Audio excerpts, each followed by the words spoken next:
What's going on, everybody? Welcome into the Blazers Uprise postgame show presented by BetUS today. The Portland Trail Blazers play what might have been the most chaotic overtime in the NBA this entire season. I don't know what this game was, but it was very entertaining. Unfortunately, the Blazers lose 118-113 on the road against a very shorthanded Jazz team. Bad result from a game I thought the Blazers should have won considering how they were playing lately. They snapped their 2-game winning streak, couldn't push it out to 3, and fall to 6-13 on the season. This game was something else. You got refs, you got posters, you got Walker Kessler getting baptized on back-to-back possessions. Huge block at the end of regulation from Camara. A lot of good things to talk about from this game. Scoot had a good game. Also a lot of bad. So this is going to be a pretty interesting and fun post-game show. Eric, how's it going, bro? Oh, man, that sucks because this is a game that the Blazers should not have lost. Man, they played so many good games on this road trip, but the lack of offense for almost a whole quarter once again bites them, and it's just getting to be really frustrating. Yeah, absolutely. Really, really frustrating game. If you left a member message on the last stream, let us know in chat. I know there was a couple. I forget what they were. The last stream, my computer just completely froze. It wasn't internet or anything, just my computer just froze after I went live and, I actually got the graphics together in record time. This was the fastest I had the post-game graphics put together this year, and then my computer froze. So it didn't even matter. But, yeah, man, this game, absolutely chaotic down the stretch. First, a lot of people mad at the refs. Now, Shaden Sharp had a play with the Blazers down 2 where he drove. I think he clearly got fouled. They didn't give him the call. There was also an over the back after Malcolm Brogdon misses a layup where Sharp gets called for a foul that was very ticky-tack, and it was kind of frustrating for him to not only get called for that foul, but then not get a foul called in his favor when he drove and had more contact than he had on that over the back. So just seemed like there's a lack of consistency there in the overtime period. You had a buzzer going off in the middle of play, which I've never really seen that before, but the play still went on and counted. People were confused. I think some people stopped playing. Really weird stuff, man. I think the refs are supposed to stop the play when the buzzer goes off, right?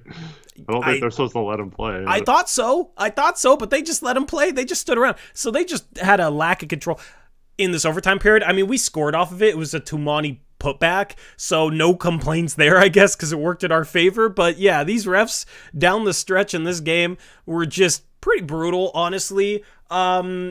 How mad are you about the way this game was reffed? Because obviously, like, big plays at the end of a game are going to stand out more than anything else.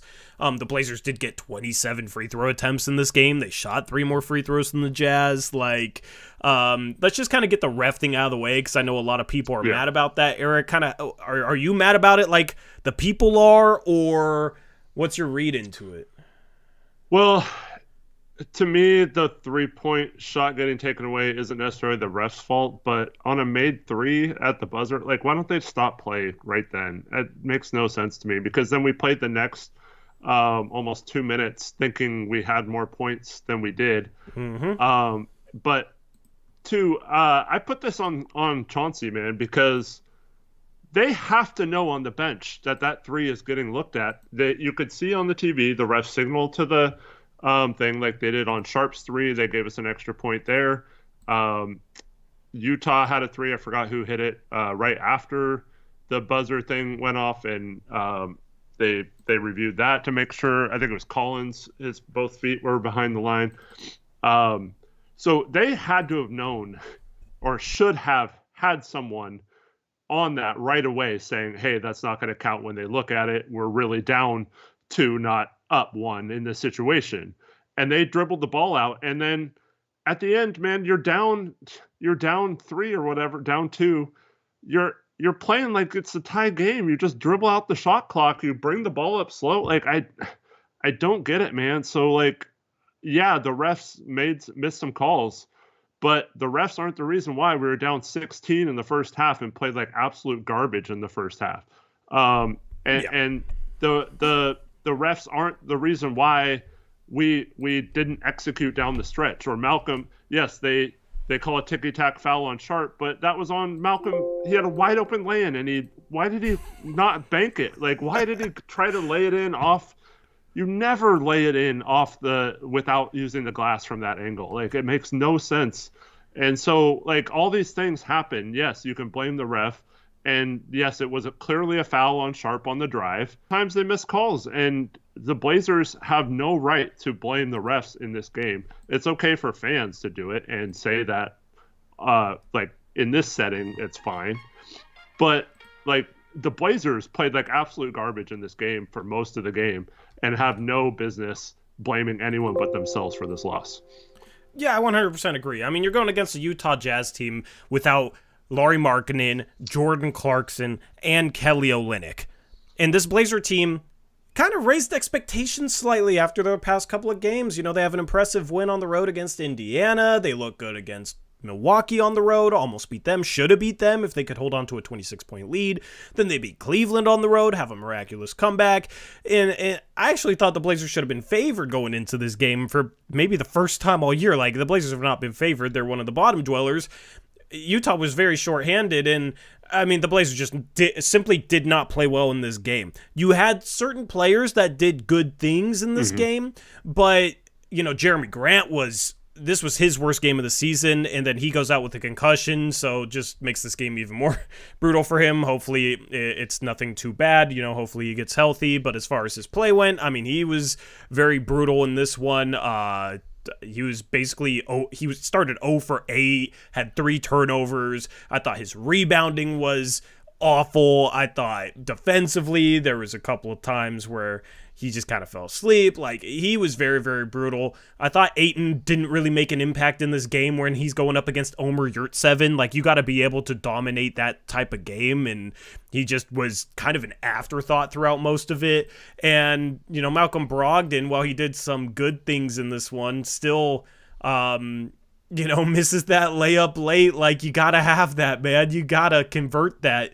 And Brogdon, you know, 8 for 17, 25.6 assists. Like, that's a good game. So he's kind of our one legitimate vet that showed up. I think right now we got 3 vets in the rotation, maybe 4 if you want to count Thibault. But I always look at, after games, how did Grant, Ayton, and Brogdon do? Brogdon was the only guy that showed up. Ayton, 4 for 8, had 11 rebounds, but gave up a ton of offensive rebounds. They had 16 offensive rebounds. And a lot of those were due to the Blazers switching smalls onto bigs, which we're going to have to talk about because I thought they switched way too much in this game and that hurt them. But I didn't think Ayton and Grant were impactful on the defensive glass. And I actually looked this up recently. We are one of the worst defensive rebounding teams in the league, actually. Just looking at dunks and threes is where I go for all my advanced stats. And says we're ranked 28th in terms of the amount of offensive rebounds, the percentage of offensive rebounds we allow the opposing offense to get. And that's just because, you know, you got Grant, Ayton, Duop, like, that's our 3 biggest players. None of them are good rebounders. So we're fighting uphill from a possession standpoint already if we're giving up more offensive rebounds than not. And when you don't shoot 40% from 3, it makes it even harder. The Blazers shot 40% from 3 the 5 games prior to this. Tonight, 32.5%. behind the arc, but yeah, I mean, the calls, the Jazz, but the Jazz 7 for 34, 20%, and that's the thing. Statistically, the Blazers have done a good job this year is actually defending the 3-point line and running guys off the line. The problem is they get killed on the interior. They still give up a ton of drives to the rim, just like last year. And you saw Colin Sexton and Keontae George, who's a rookie, who finished with a career high 21 points. You saw them just be able to drive downhill constantly. We give up 16 offensive rebounds. Like, we got beat on the interior in this game. And part of it's due to scheme, part of it's due to Ayton and Grant in this one. Not having enough of an impact defensively. Some of it's, you know, you're letting guys get downhill a little too much. But I don't know, Eric. I mean, the refs in this one, yeah, they were brutal, chat. Yeah, it was frustrating, pissed me off in the moment. But you gotta make it so it's not a factor, because NBA refs will screw games up at the end of them, especially if they're close. They will find a way to screw it up. Especially in Utah. Especially in Utah. Yeah, what is with us in Utah, man? They'll find a way to screw it up. If you're going up against a team like this that's missing its 3 best players and they're not good to begin with, you literally just blew them out. You got to come out better than this. This team came out kind of sleepwalking, stagnant. Defense in the second quarter, you give up 35 points against this team. That's awful.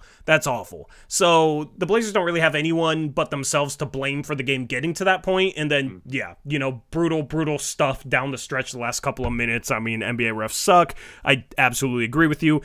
If it's a close game late, I understand if it's first quarter, right? Because you're not playing score and time then.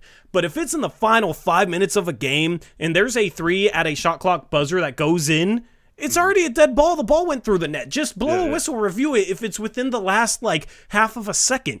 When he got it off, I knew that was as close as it could possibly get, and it was going to have to be reviewed. I think everybody watching the game knew it was going to have to be reviewed. Instead, they wait, and then the scorer's table is drunk and starts buzzing, and then, so the refs were awful in this game, but, man, if Malcolm Brogdon makes that layup, do we win? We might have won. We probably do. And that was a huge defensive play, and then he smokes a layup. You got to make that layup, so Blazers did a lot wrong in this one, for real. Yeah, where's the challenge, too? Challenge, it's overtime. There's a couple minutes left.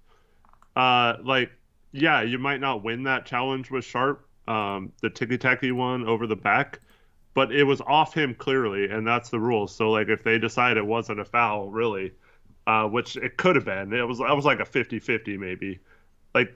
What are you saving your challenge for?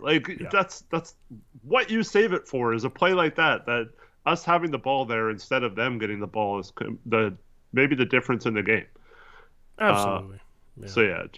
It's frustrating, man. Yeah. And then that play Sharp got fouled. I mean, you touched upon it. I don't understand. If you're down 2 with 30 seconds left, why are you wasting 15 seconds of game clock running 1-4 flat? You're basically running ISO. You're running the whole Dame set. But the thing is, you don't have to take time to set that up. They just stood around doing nothing and wasted 10 seconds of game clock when they were down 2 in the final minutes of a close game in overtime. Doesn't make any sense. That is just absolutely bonkers to me. And it wasn't like Chauncey was yelling at Shaden to go. It was just okay, we're all going to stand around. Chauncey's just going to let it happen. And just terrible situational basketball. And that was a complaint with Chauncey in past seasons when we were more competitive in a lot of close games, was the situational stuff he struggles in.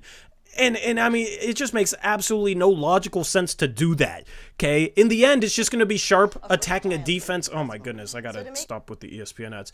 In the end, if you run 4 flat, it's going to be Sharp trying to attack his defender, probably getting into the lane and getting into traffic and trying to make something happen. Mm-hmm. Why not have that happen 10 seconds sooner? So if something goes bad, you have a chance. Just doesn't make sense. So situational basketball, Chauncey, I don't understand it. He struggled with it during his entire coaching tenure. And I mean, you see a situation like that and it's wow, I don't know how many teams in the league would really sit there and run 16, 17 seconds off the clock doing nothing when they're down 2 in a close game just to ISO. Well, Deandre Ayton got the rebound with 35.1 seconds left. Pass to Brogdon, who just stands there and slows the ball up the court. And Sharp's block or foul or whatever you want to call it, Sharp's shot was at 15 seconds. So we wasted 20 seconds while down 2 in a game like that. That's just inexcusable. You have to you only do that if it's a tie game where you have the lead, right? You do not do that down 2. You need to go as quick as possible. There is no excuse for that. That's just an unprepared team and a coach that does not know situations, like you said. I don't understand why we're slowing the ball up in that situation. That should have been a shoot the ball as quick as possible, go down, try to get a cheap basket, push it, try to create some chaos on defense where players aren't matched up. But instead, you slow it down, you let them set up their defense, and you do you just get in a situation where Sharp has to drive in on a whole team. Yep, absolutely. We got a comment in chat that says, we win, y'all say nothing about Chauncey coaching. We lose, it's Chauncey's fault. Give me a break. Argue the points we're making, not the fact that we're making points. Okay?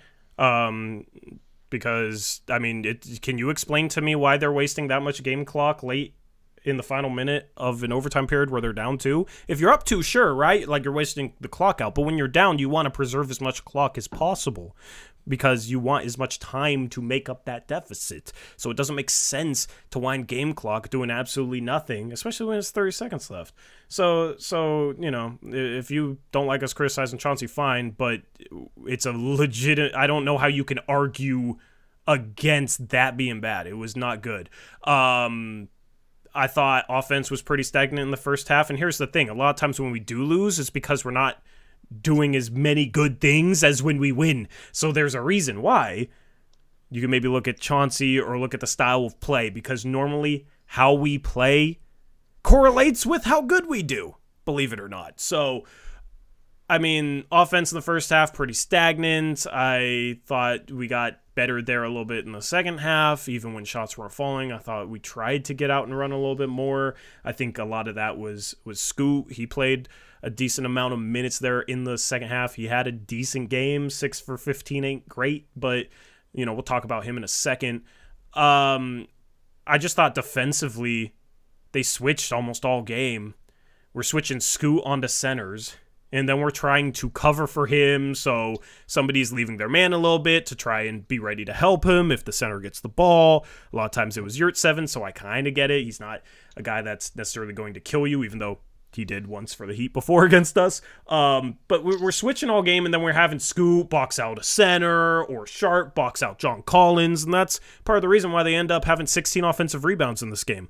And that's part of the reason where we just get absolutely beat on the interior. Like, we held them to 7 for 34 behind the arc. You got to be able to win those sort of games. We forced 17 turnovers. 20% from behind the arc, 17 turnovers, but this Jazz team still has a 35-point second quarter, and they do a lot of their damage on the interior. Points in the paint, Utah finished with 68 points in the paint. 68 points in the paint. So my question is, why is that? A legitimate part of that is when you switch, you obviously have less size protecting the rim because your size is out on the perimeter, guarding guards. And then you have less rebounding on the interior because you got guys like Scoot, guys like Sharp trying to box out big men like John Collins and Omer Yurtseven. So that's kind of the other big problem with me in this game, Eric, was they're just super, super switch happy. And I have a problem with it against a bad team that's shorthanded, because the last thing you want to do with a team that's missing like 3 big time scores for them is to give them matchups that they can attack with confidence and then give them offensive rebounds. Because they don't have a lot of offense out there, but if you give them good matchups, they'll be able to make something happen, or they'll at least be able to play with more confidence if, you know, it's Colin Sexton with a big man in front of him instead of a guard, right? And then those offensive rebounding, that killed us, right? So even if you're forcing them to miss shots because they don't have their full complement of players, you're not getting the rebound, so they're still able to convert, still able to put points on the board. So I didn't like the way we defended at all tonight, and I think it's why we had, in my opinion, our worst defensive game since maybe Phoenix. But even then, like the Phoenix game, they got Devin Booker, they got talent. Mm-hmm. This Utah Jazz team was not an impressive lineup. We did not defend them well today. Well, I actually have a different problem with the defense. It's not the switching, it's that we don't play the same defense with Ayton as we do all the other 4 players on the court. And what I mean by that is when Ayton's guy goes and screens, Ayton's playing drop. And so most of the time the guy's expecting a switch and it doesn't happen. Now Ayton has to come up sometimes, but that leads to way too many open shots. And guys like Sexton and Keontae George, they're good at either hitting the mid-range shot or attacking that downhill because you leave them that much space to get going.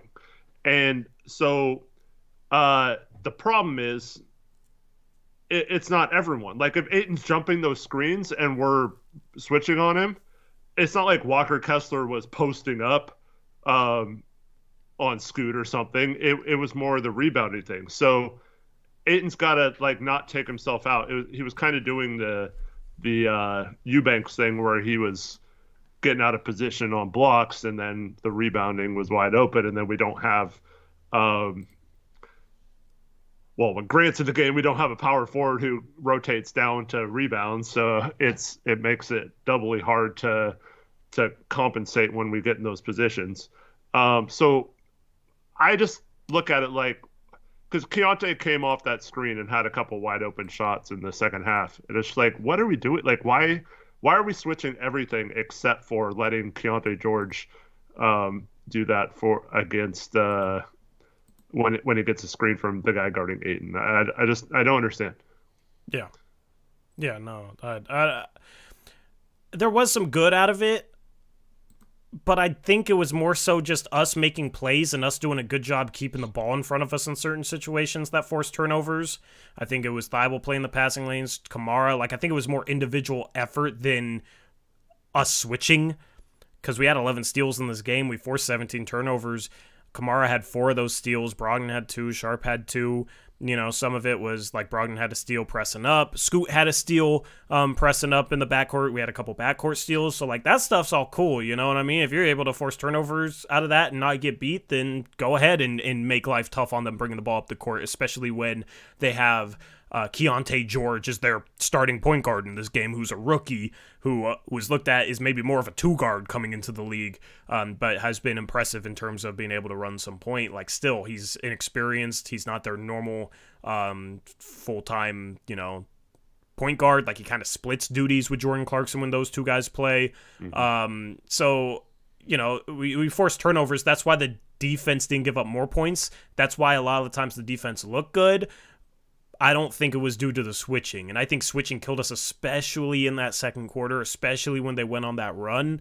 I'm cool with it in certain scenarios, or depending upon who's on the court for both teams. Like, it's kind of a situational thing. If you have a super switchable lineup, if we had a bunch of Al-Farouq Aminus and Mo Harklesses out there and Tamani Kamara's out there, then sure, you can switch everything. The problem is when you got guards like Shaden Sharp, Scoot Henderson, it's tough switching those guys out onto bigs, and this Jazz team is a big lineup. And that's part of the reason why Sharp in this game has 5 fouls, Scoot Henderson in this game has 5 fouls, because when you switch your guards onto bigs, they have to battle. A lot of times they're going to be called for stuff because they're having to overexert themselves to try and hold their ground against a dude that's much bigger than them. So regarding a team that's kind of built around guards, it already kind of doesn't make sense to end up getting those guys in foul trouble, because I think Scoot in the second half, like, there was times where he got beat off the dribble, but it looked like he wasn't trying to foul. So even if they don't foul out, if you end up with guards in foul trouble, they're not going to defend the perimeter as well, because they're going to be worried about cutting a guy off and getting called for a cheap foul, or bumping a guy on the drive a little bit and being called for a cheap foul. So I don't think the switching helped us at all in this game, to be quite honest with you. Sure, there was good moments out of it, but there's going to be good and bad moments in every defensive game. So I would like to see us be a little bit more creative than we were in this game, because, yeah, with Ayton, it is more drop, and you're giving up that mid-range space to guards that can make those shots. But in general, man, it was kind of discouraging how many times we just easily switched. If it's Thibault and Sharp on a screen, sure. If it's similar defenders, sure. But you don't want to switch into mismatches. That's what we did. But that's my problem with the defense is, okay, so you have a screen coming, right? At most, you have like 2 or 3 seconds to know that screen's coming, right? But usually it's maybe even less than that. Yeah. Right? So screen's coming up. You hear someone yell screen left or right or whatever their communication is on the screen. So you hear that screen left. You have 2 seconds to decide whether or not you're supposed to fight through the screen or you're switching all screens, right? Mm-hmm. If the game plan is to switch all screens, except for Ayton, then when that screen comes, you don't have time to think, oh, is it Ayton's guy screening me or is it someone else's guy?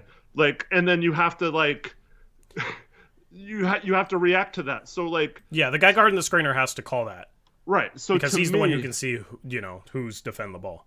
To me, you have to, if you're gonna switch, you have to switch it with all and just take your chances with Ayton, like switching out fully on them. So if you keep him in the paint but are switching with the other 4, to me that can't work long term, because once the defense figures out that's what you're doing, I think they're going to exploit that, and it's really hard to Once make the offense does. or the offense, yeah. So, to me, like it works in some situations. I guess if you want, like, let's say we're playing Russell Westbrook in his prime or something, maybe you want him to shoot those mid range or something, and you do that, like sure. But against a team that, I mean, they didn't shoot the three well, but they were hitting inside the arc, pretty good clip. So, yeah, I'd rather just take your chances switching everything if that's the game plan, and not have one of your players doing something different than the other ones. I mean, you gotta. The problem is when you're switching a lot, players stop trying to fight through screens. So if you're not switching everything, then they are basically going to be playing it in a way like you have to switch everything if they're not still trying to fight through. And that's the problem when we start switching too much. Guys stop fighting through, and then we have to switch basically everything, and then we switch into mismatches. So it's on the guy guarding the screener to communicate. If it's Sharp Sky screening Matisse Thybulle, Sharp should be saying switch, because he and Thybulle are basically the same size of defender, right? So the switching is frustrating. I thought the defense, like when they've mixed it up this season, you've had some mixed results. They've been able to force turnovers pretty well this season, actually, and they continue to do that in this game. There was a couple times where they doubled and had some solid results. Like I think when they started containing the ball and like flying around, and they made some good plays happen. Pressing up in the backcourt even. The problem is switching is passive, and switching gives the other team matchup advantages, and they can take advantage of that, and it's not good. So didn't like that at all. But there's some good to talk about, Eric. Yeah. Well, talk about the good. Real quick. Taylor asked earlier, is that Ayton going off on his own, or is that the game plan to have him drop and everyone else switch? It's been happening all season when we switch. Ayton drops and the rest of the team switches. So to me, that has to be the game plan, right? I don't think they would continue to let Ayton do that if he. I mean, by now they should have worked that out. So it's on the coaches either way, because it's either game plan or they're not holding Ayton accountable for not doing the game plan. So either way, I think that's a coaching thing, not an Ayton thing. Yeah, and it's more problematic when you're going up against a big power forward than if you're going up against a more perimeter, smaller power forward. Mm-hmm. Because if the other four guys are switching, you're switching a guard onto John Collins, right? If that's, I don't know, say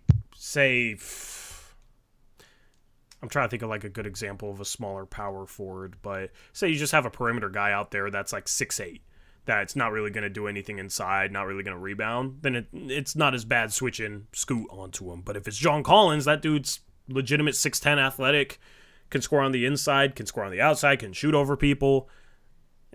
You don't want to switch into mismatches with a guy like him. So, didn't like the switching today. I didn't think the defense was good. I thought they got better in the fourth quarter when they made their comeback, because they started playing with an extra level of urgency, and we saw that against Cleveland. We saw that in this game. It's really hard to sustain how hard they've played down the stretch to get back in both these games. Like credit to them, man. I mean, they play hard as hell, and they were really busting their ass to get back in this game. So it was fun to see. Just didn't execute down the stretch, didn't execute in that overtime period. I didn't think we played with enough flow, played with enough movement in that overtime, man. They did a good job executing offensively, so it wasn't like we were forcing turnovers. It's not like we were getting out and running, and then we're not getting foul calls, and it just kind of compounded where you have a 5-minute stretch where you only score 7 points. That's not good in overtime. Yeah. Could have been more if Brogdon makes a layup and Tumani's bank three was 2 tenths earlier, though. But that bank three from Tumani was just a possession where we didn't have anything going. No. And there was a couple possessions down the stretch where we just had nothing going, and we're just taking too much time off the clock without even probing, without even trying to attack, it felt like. So maybe that's a minutes thing. You got Sharp, who played 44 minutes in this game, and he was great. Brogdon played 38. Maybe it was fatigue. You're up there in elevation in Utah, so maybe that's a factor. Fourth game road trip. There's a lot of excuses that normally I would be like, nah, no excuses, but there's a lot of legitimate excuses for that. So, whatever. Just would like to see Chauncey get them. I've talked about Chauncey getting them more offensive structure, especially when we've had offensive lulls in second halves, and we've started to do a better job of performing offensively in second halves lately. We've been getting back into games instead of being the team giving up leads or falling behind. But in that overtime, it was kind of some more of that, just didn't really understand what we were trying to accomplish on a lot of possessions. And, it's also a little harder when you don't got a guy like Jeremy Grant to just throw the ball to and he'll ISO and maybe make something happen. But in this game, he wasn't doing anything anyway. Yeah, it sucks when your starting power forward misses his first 8 shots, including 0 for 5 from 3 on pretty good looks. Yeah. At halftime, he played 16 minutes. He had no assists, I think 1 rebound, and was 0 for something. And it's just wow, that's really, really bad. People in our 3 turnovers. Chat, yeah, 3 turnovers as well. That was really, really bad. The reason we were in this game though was because of a couple positives from some young players that I'm really excited to talk about. Yeah. Because there was some good. Shout out to Mr. Payan, $5 donation. Also left a member message on the last stream that my computer froze on. Said, like I said in my member message last stream, refs love Salt Lake City. That back-to-back poster and block got me hyped, LOL. Yeah, we're going to talk about that as a way to segue into talking about the young players, because that was something else. And then shout out Ben Grabowski with a $5 donation. Says, Blazers broadcasting is awful. How do you miss the opening tip? Should start a petition to get a new director of broadcasting. Thank you, Ben, for the $5 donation. I don't know how you missed the opening tip. Well, then they fire their longtime one last year, and then that's a new one this year. But it was a problem before that, too. It's been a problem. Also, I didn't see the opening tip because I was trying to watch on Fubo TV, and it was telling me that due to regional broadcasting rights, I couldn't watch the game on Root Sports, which makes no sense because the whole regional broadcasting rights is put in place so that people have to watch on Root Sports, but I couldn't watch on Fubo because their stuff was tripping. And then I had to search, and there's 3 Root Sports channels to pick from, and I could pick one of them. But then I realized that it's 30 to 40 seconds behind the illegal streams you find online, just based on what other people were telling me. And it's just, this broadcasting deal absolutely sucks, and we've missed a ton of plays this year. Yeah, it's just not a great experience, but they don't seem to care. Every year they tell us they're going to do something amazing with the broadcast, and then it's kind of the same with the same old problems. Also, please, no, I don't know, that Sharp dunk, they had Haberstroh talking during it. Right, and he's screaming. Yeah, it was just, nothing. There's nothing he can do to. He's not supposed to commentate that play. He's supposed to just talk. But it's just man, you can't figure out how to cut back from break a little sooner. I know they have commercial rights and all that. I don't know. It's just disconjointed. And then you have him talking when Sharp's throwing a poster on someone, and nobody knew how to react or who should talk during that play, it seemed like. So, can we just have stats? Do we need to have a person that comes in and talks and is taking up part of the screen for that stuff?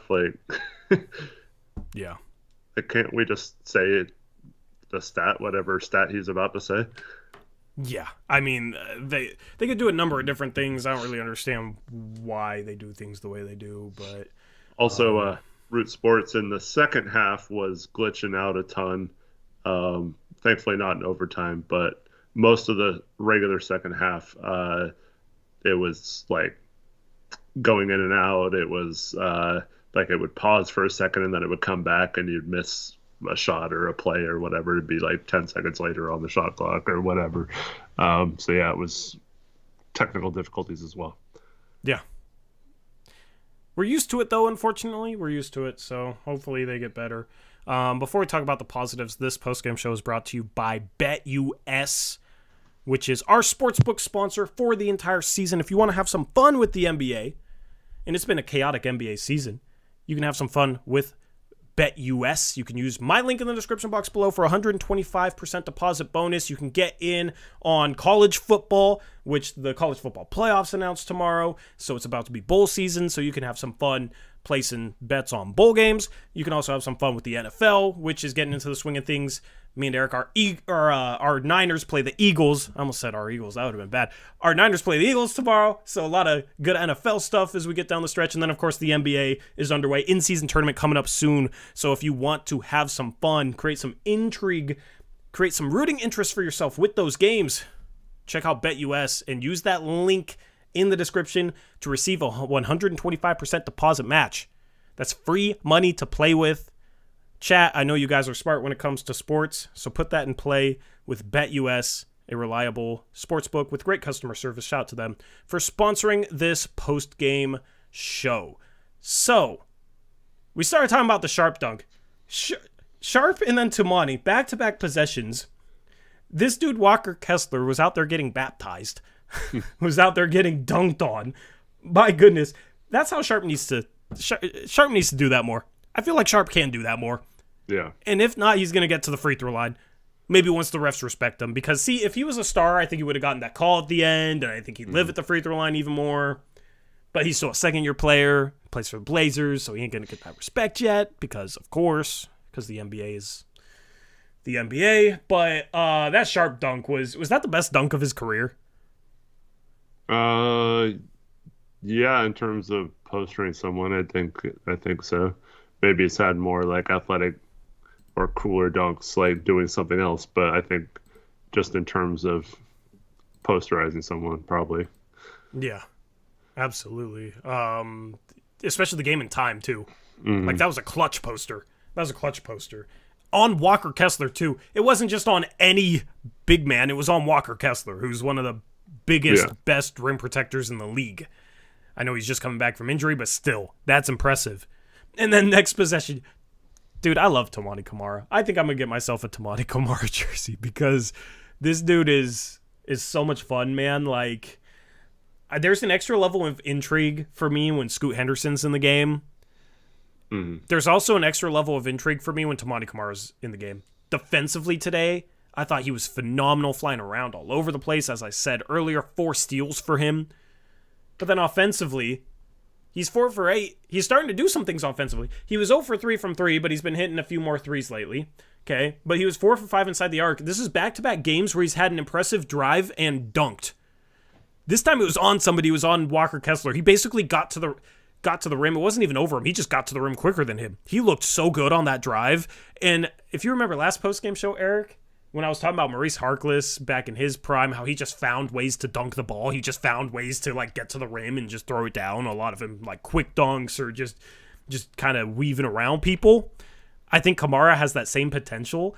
I love that back-to-back games we've seen him drive with confidence and just absolutely attack the rim. Because with his athleticism, he's also a quick jumper. He also is like he's not slow as a driver either. Like he can put the ball on the floor and go a little bit. Dude, that's what I want to see more of. That dunk was freaking phenomenal too. So back-to-back plays, that was the most fun like back-to-back possessions of the year. That was that was awesome. Camara was absolutely phenomenal on the defensive end as well. Unfortunately, he's not getting the benefit of the whistle. I watched the first half with my mom, and when he got that charge overturned to a blocking foul, I was like, please don't overturn it or challenge it. If they challenge it, they're going to overturn that. So I was disappointed that they did challenge it.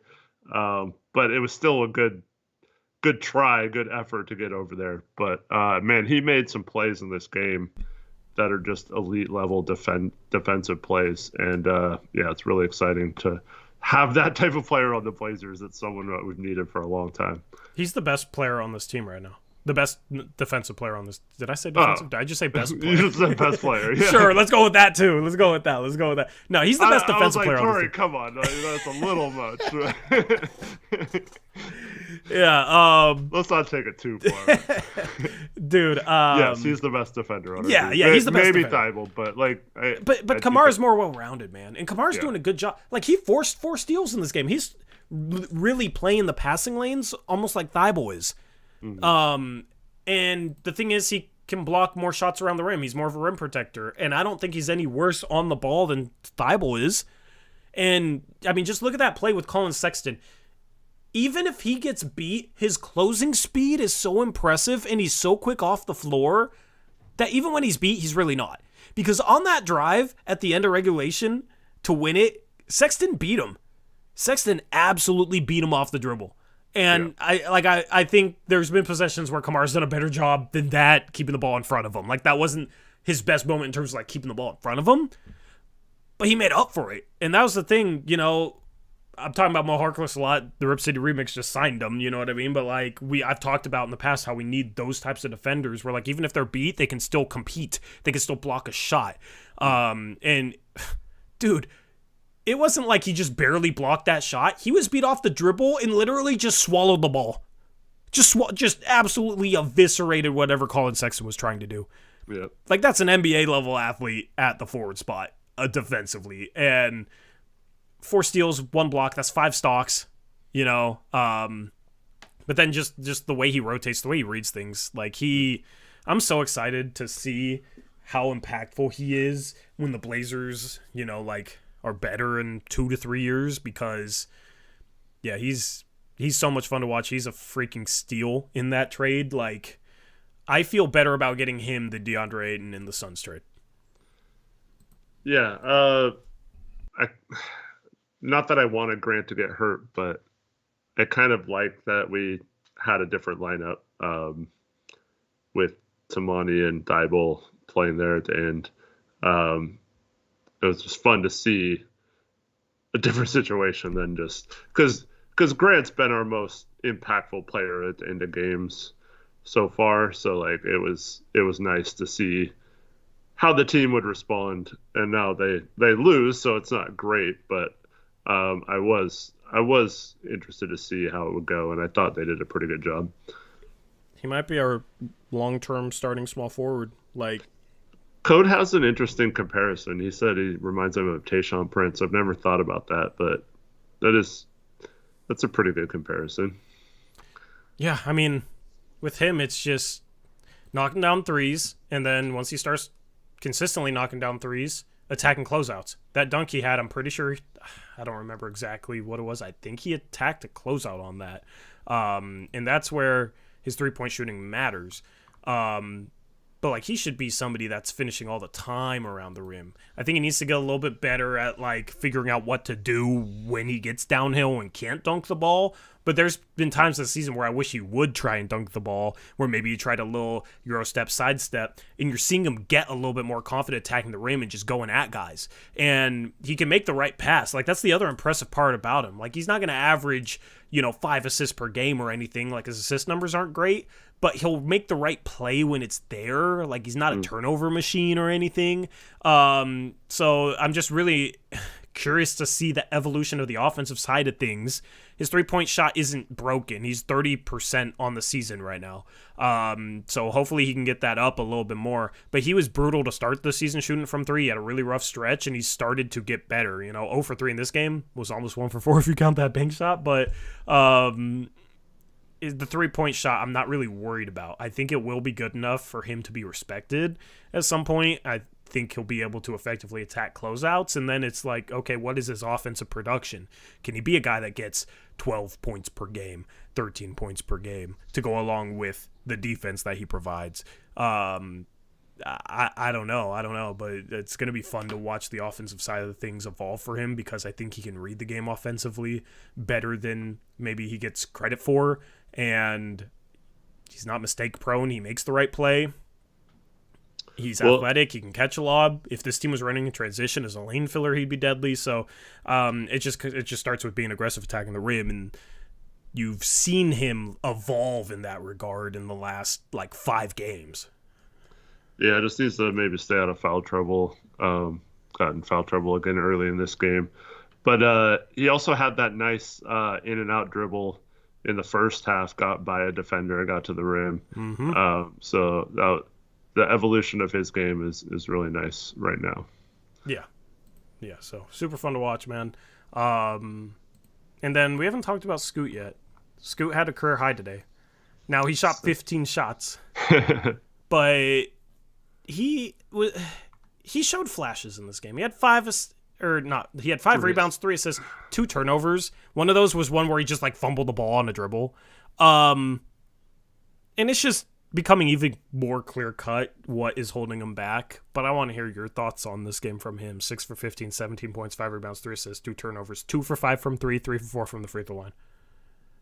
Yeah, obviously, I think his outside shooting has been. I mean, it's weird to say this, but his shooting since he came back has not been his issue. I think it's around the rim, finishing in traffic, and just overall, just feel for when to push and when to use your speed and your athleticism, or how to use that to your advantage. But yeah, I just want to see some positive moments, and I thought we got several of them tonight. Yeah, several of them. He needs to use his left more, finishing around the rim. He like almost always exclusively goes right. Mm-hmm. So he needs to go left more. A lot of times he'll try so hard to force something with his right hand that it'll just be a shot that looks like, what in the world are you doing? He has a lot of shots that are like backhanded layups at full speed that he like tries to spin the hell out of the ball. And in certain situations, like backhand, right hand layups are the right call, but he does it in situations where he should be using his left. Yeah, right. Like, and he's doing it at angles where he should absolutely be using his left. He has to get better at using his left. He also has to get better at decelerating and using his body around the rim. He has to get better at putting his body into shot blockers. I was watching a little bit of Gonzaga USC today, and they were talking about Isaiah Collier, and basically, like, Isaiah Collier, they're saying, like, your shoulders are like knives, and you want to stick that right in the defender's chest a lot of times.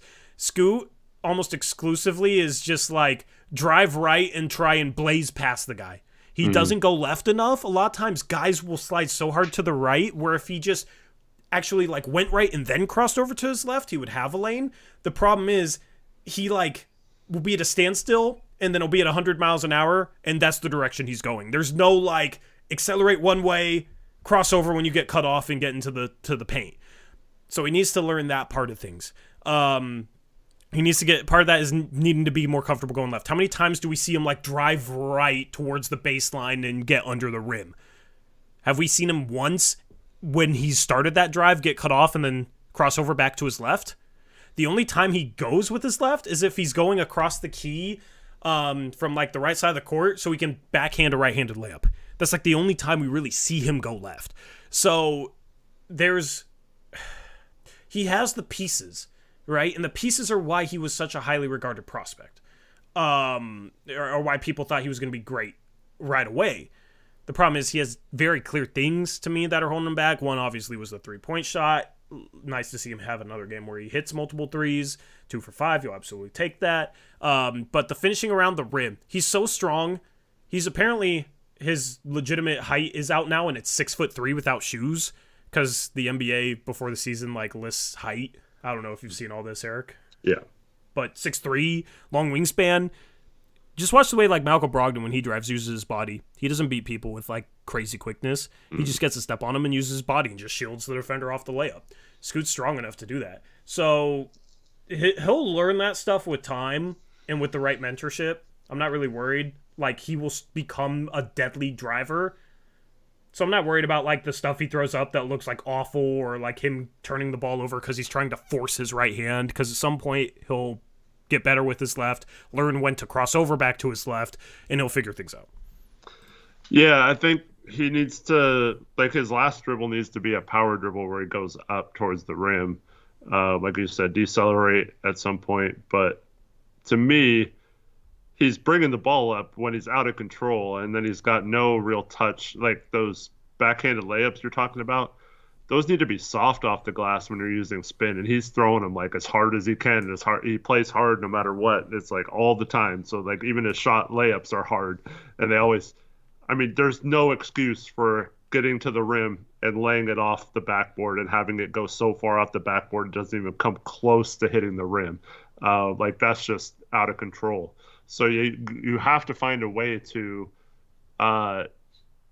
like just slow down and use your length in that situation, and like you said, your body control, to go into defenders and create a little space, or use the rim for space, but instead of trying the right hand, use your left, like you were also Yeah. saying. Be- But those kind of situations are something he's definitely going to have to learn soon if he wants to become an effective driver like that. Yeah, because a lot of times when you're going quick, like you're going to use your momentum for the power on a layup, right? Mm-hmm. Like you're already going at a certain speed. The ball's already going with you at a certain speed. Like you Yeah. just get it up and it has some pace on it already because you're running, right? The thing is when you're shooting a backhand layup with your hand like under the ball and spinning it, like momentum is not aiding in that shot at all. Momentum is actually hurting that when you're going too fast. And you're just trying to like guide the ball at that point, and Yeah. it's not a shot with touch. Yeah, like the angles he's doing it at the speed he's doing it at, is basically impossible to finish. Like even that play against Dame against Milwaukee, that transition play where he finished, that finish was so insanely tough. Where like if he just Euro stepped and was able to like control his body, decelerate a little bit on the Euro step and go up with his left, it would have been extremely easy, right? And that momentum when you're kind of going up with your hand behind the ball, like you're not putting force on it, you're letting your momentum finish. Whereas if you're spinning it like that, you're already kind of putting force on it, and it's impossible to calibrate like the pace you're running at with the touch on a shot when you're shooting it like that.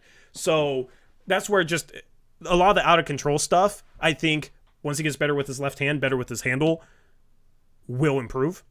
Because a lot of times it's like he'll start driving right and he'll start to get cut off and he tries to accelerate even more to the right and ends up going like almost way too fast. And I mean, maybe not even almost, like he ends up getting out of control. Because when you look at guys like, I don't know, Devin Booker is a good example, some of the best guards in the league, and as well as like a guy like Malcolm Brogdon, if they start to go right and they get cut off, they'll just switch it back to their left and get a step. Yeah. And if they don't get cut off, they'll get a step going right. And they just kind of read the defender, and basically you got to choose to take away one or the other, and the offensive player gains some leverage, gains a step, then they'll use their body, and they'll get to the rim and draw an extra defender. They're going at a decent enough pace to be able to read the floor, kick out, all that sort of stuff. Scoot is just one direction and go. And if you get cut off, go even faster. And then if you're going way too fast and you're trying to go up for a shot, make sure to shoot it with your right hand, even if it's at an impossible angle. So it's just he's too right hand dominant is really all it is. Almost every good finisher that's a guard, like even Ja, who he looks like he's completely out of control, right? And he does a lot of stuff where he brings the ball down low and flips it up off the glass from a really low angle. Mm-hmm. But he's always, like, when he gets to the point where he lets the ball go, he's almost stopped and completely under control when he does it, even though it looks like he's chaotic or out of control up until that point. And almost every good finisher has that little moment where they collect themselves before releasing the shot. And Dame has that real quick lay-in where he tries to beat the defender to the glass, and it just goes up quick. But like right when he does it, like he's completely under control. And the times where he misses is usually when he's not under control. So to me, yeah, that's just what he needs to figure out, is just that split second between when you decide you're shooting and when you let that shot go. You have to find a way to gather yourself and get your momentum going in the right direction for that. But if he can figure that out, man, that he can get to the rim, like you said, he doesn't even have a left right now, and he's still getting in there. So, and Taylor mentioned this in chat, but like when he's hitting these threes, it is making the defense not sag so far off of him. So these things are all working in his favor for potentially being really good. Unfortunately, it's just until he develops some of these things, it's just going to be kind of just flashes and moments where it looks awesome, but it's not going to be consistently good.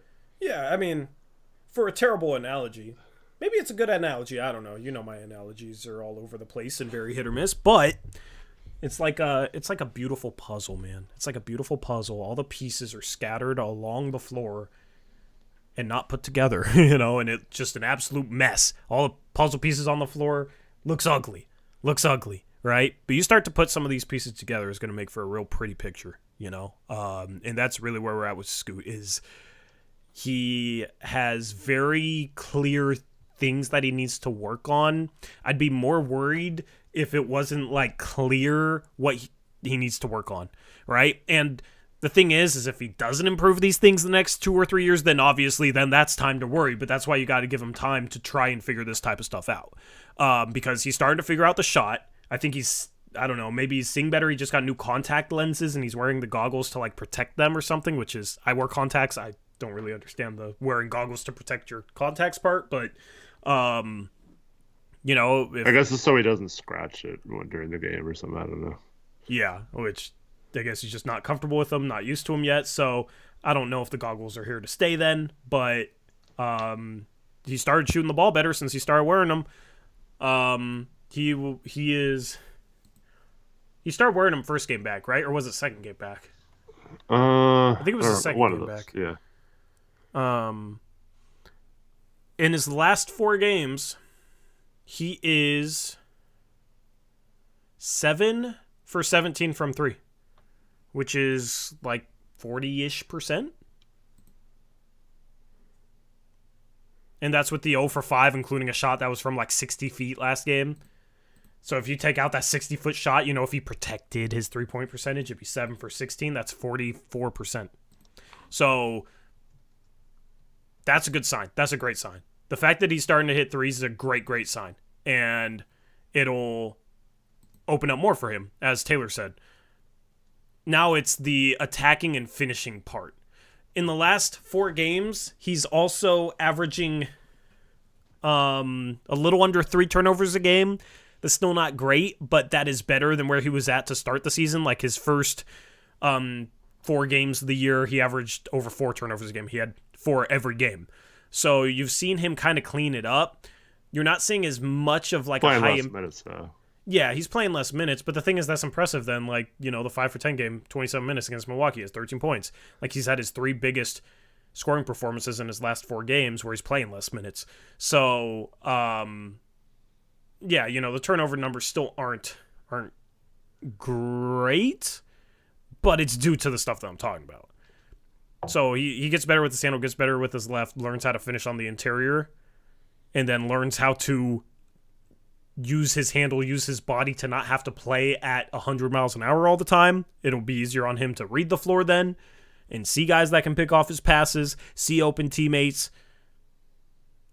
The start of his career is nothing to read into regarding the final product. So if you were all in on Scoot becoming a star one day, nothing about the start of this season, in my opinion, for Scoot should have you completely changing your mind. Yeah. So, what do you think about this debate and chat right now? So Scoot finally makes a lay-in. He misses 5, and like any game, he's missed a bunch of lay-ins. And when he finally makes one, he does the too small celebration down the court. Do you think that's okay? Is that just fun? Or I don't care. He's 19. If he's a veteran doing this when he's playing like this, then it's bad. Like Whiteside. But when you're 19 and you're just fresh into the league and you're, you know what I mean? Like, he's going to get better. Like, keep that energy then, because I'm willing to look past it. If Brogdon was sitting here missing every layup for an entire game and then did the too small because he finally finished, it'd be like, what are you doing? But with Scoot, it's different. To me, it's like, if he's hitting threes, it's okay to be happy you hit a 3, but when you're that bad at finishing, you shouldn't be doing the too small at any situation, in my opinion. I don't think it makes a difference, Yeah. We said we want him to keep that Scoot confidence, right? Yeah, but I don't know. That's that Scoot confidence. Yeah. Do we need him to rein it back, Yeah, I don't know if that's, to me, the same thing, but yeah, I get your point. Yeah, I don't think it's hurting anything. So, at some point he'll be finishing like crazy doing all that, and then we'll have the next Russell Westbrook, but hopefully a better 3-point shooter. Are you yeah, we're gonna, that's funny. If anybody's the next Westbrook, it might be him. Apparently, he's not an offensive player. He's a defensive player because that's what Blazer Twitter tells me. Scoot? You don't draft a dude at 3 to be a defensive player only. Like, what are we talking about? I'm referring to Nate Jones' tweets where he's always comparing him to like Marcus Smart, or today it was DeJounte Murray and all this stuff. DeJounte? He is nothing. What? I know. Okay. It's always like elite defensive guards. It's like, huh? The discourse around Scoot is so ridiculous, all the way down to like some of the comparisons being tossed out, and like Mike Conley is his ceiling and would be a great outcome. Yeah. What the hell are we talking? We replaced Dame with this dude, supposedly generational prospect, drafted at number 3 overall, just so he can be Mike Conley. Really? Come on. So the discourse around Scoot is just absolutely insane right now. The amount of hate he's gotten from his hot start, like, people already calling him a bust. But you remember, before the season, I was preaching patience. I said, like, Scoot could come out here and struggle, and people are going to have to be patient, but they probably won't be. I said that multiple times before the season, because I had a feeling, given how hyped up he was, maybe even a little too overhyped as an NBA-ready guy, I had a feeling people were going to grow impatient if he struggled at all and didn't look like a star right away. And people just weren't realistic in what they expected him to do from day one. And looking back, like, I feel like if we really paid attention, like, I know you pay attention to G League, I pay attention to G League. Like, he looked good in the G League, but I feel like we could have seen these struggles coming. Everything he struggled with, I feel like we could have seen it coming.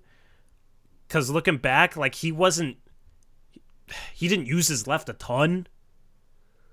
And you got to be able to use your left in the league. And it wasn't like he was super shifty, like, creative with his ball handling. He didn't look like this on offense, though. Like, of course not. In the G League, of course not. He could get to his spots.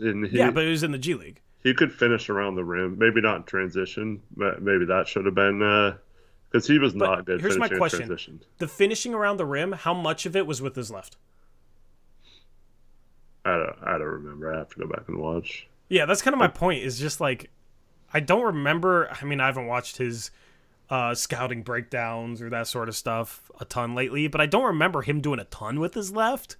And in the NBA, you gotta be able to finish with your left if you're a smaller guard. Like, you gotta be able to. Yeah. So that's the thing where maybe it was something that we could have seen coming and overlooked. But, like, I talked about how he needs to get better jumping off a 2 before the season. Like, playing off of 2 feet around the rim, using his body to shield the ball and finish. And that's definitely a problem right now. So, and then the shooting struggles, like, yeah, that too. You know, there's some with the handle where that's a little bit surprising, but it's not like anything that's happened is shocking. So I do think, like, the turnovers and the lack of, like, I thought he would be like one of the better passers in the NBA from day one. I really thought that. This is a scouting lesson. I guess. I don't know. It's an interesting case. I mean, you gotta be able to be comfortable with your left and right. To be able to be that point general, or else you're going to force things one way and it's going to make things tough. And he didn't play with a crazy amount of, like, change of pace, I felt like. So he needs to get better at changing pace. I think some of this stuff was foreseeable. Some of it might be a little surprising, but yeah, Scoot, great flashes from him today. Like, as an entire game, you know, he's 6 for 15. Not most efficient night, but 2 for 5 from 3. Take that. Gets to the line. 3 for 4 from the free throw line. Take that.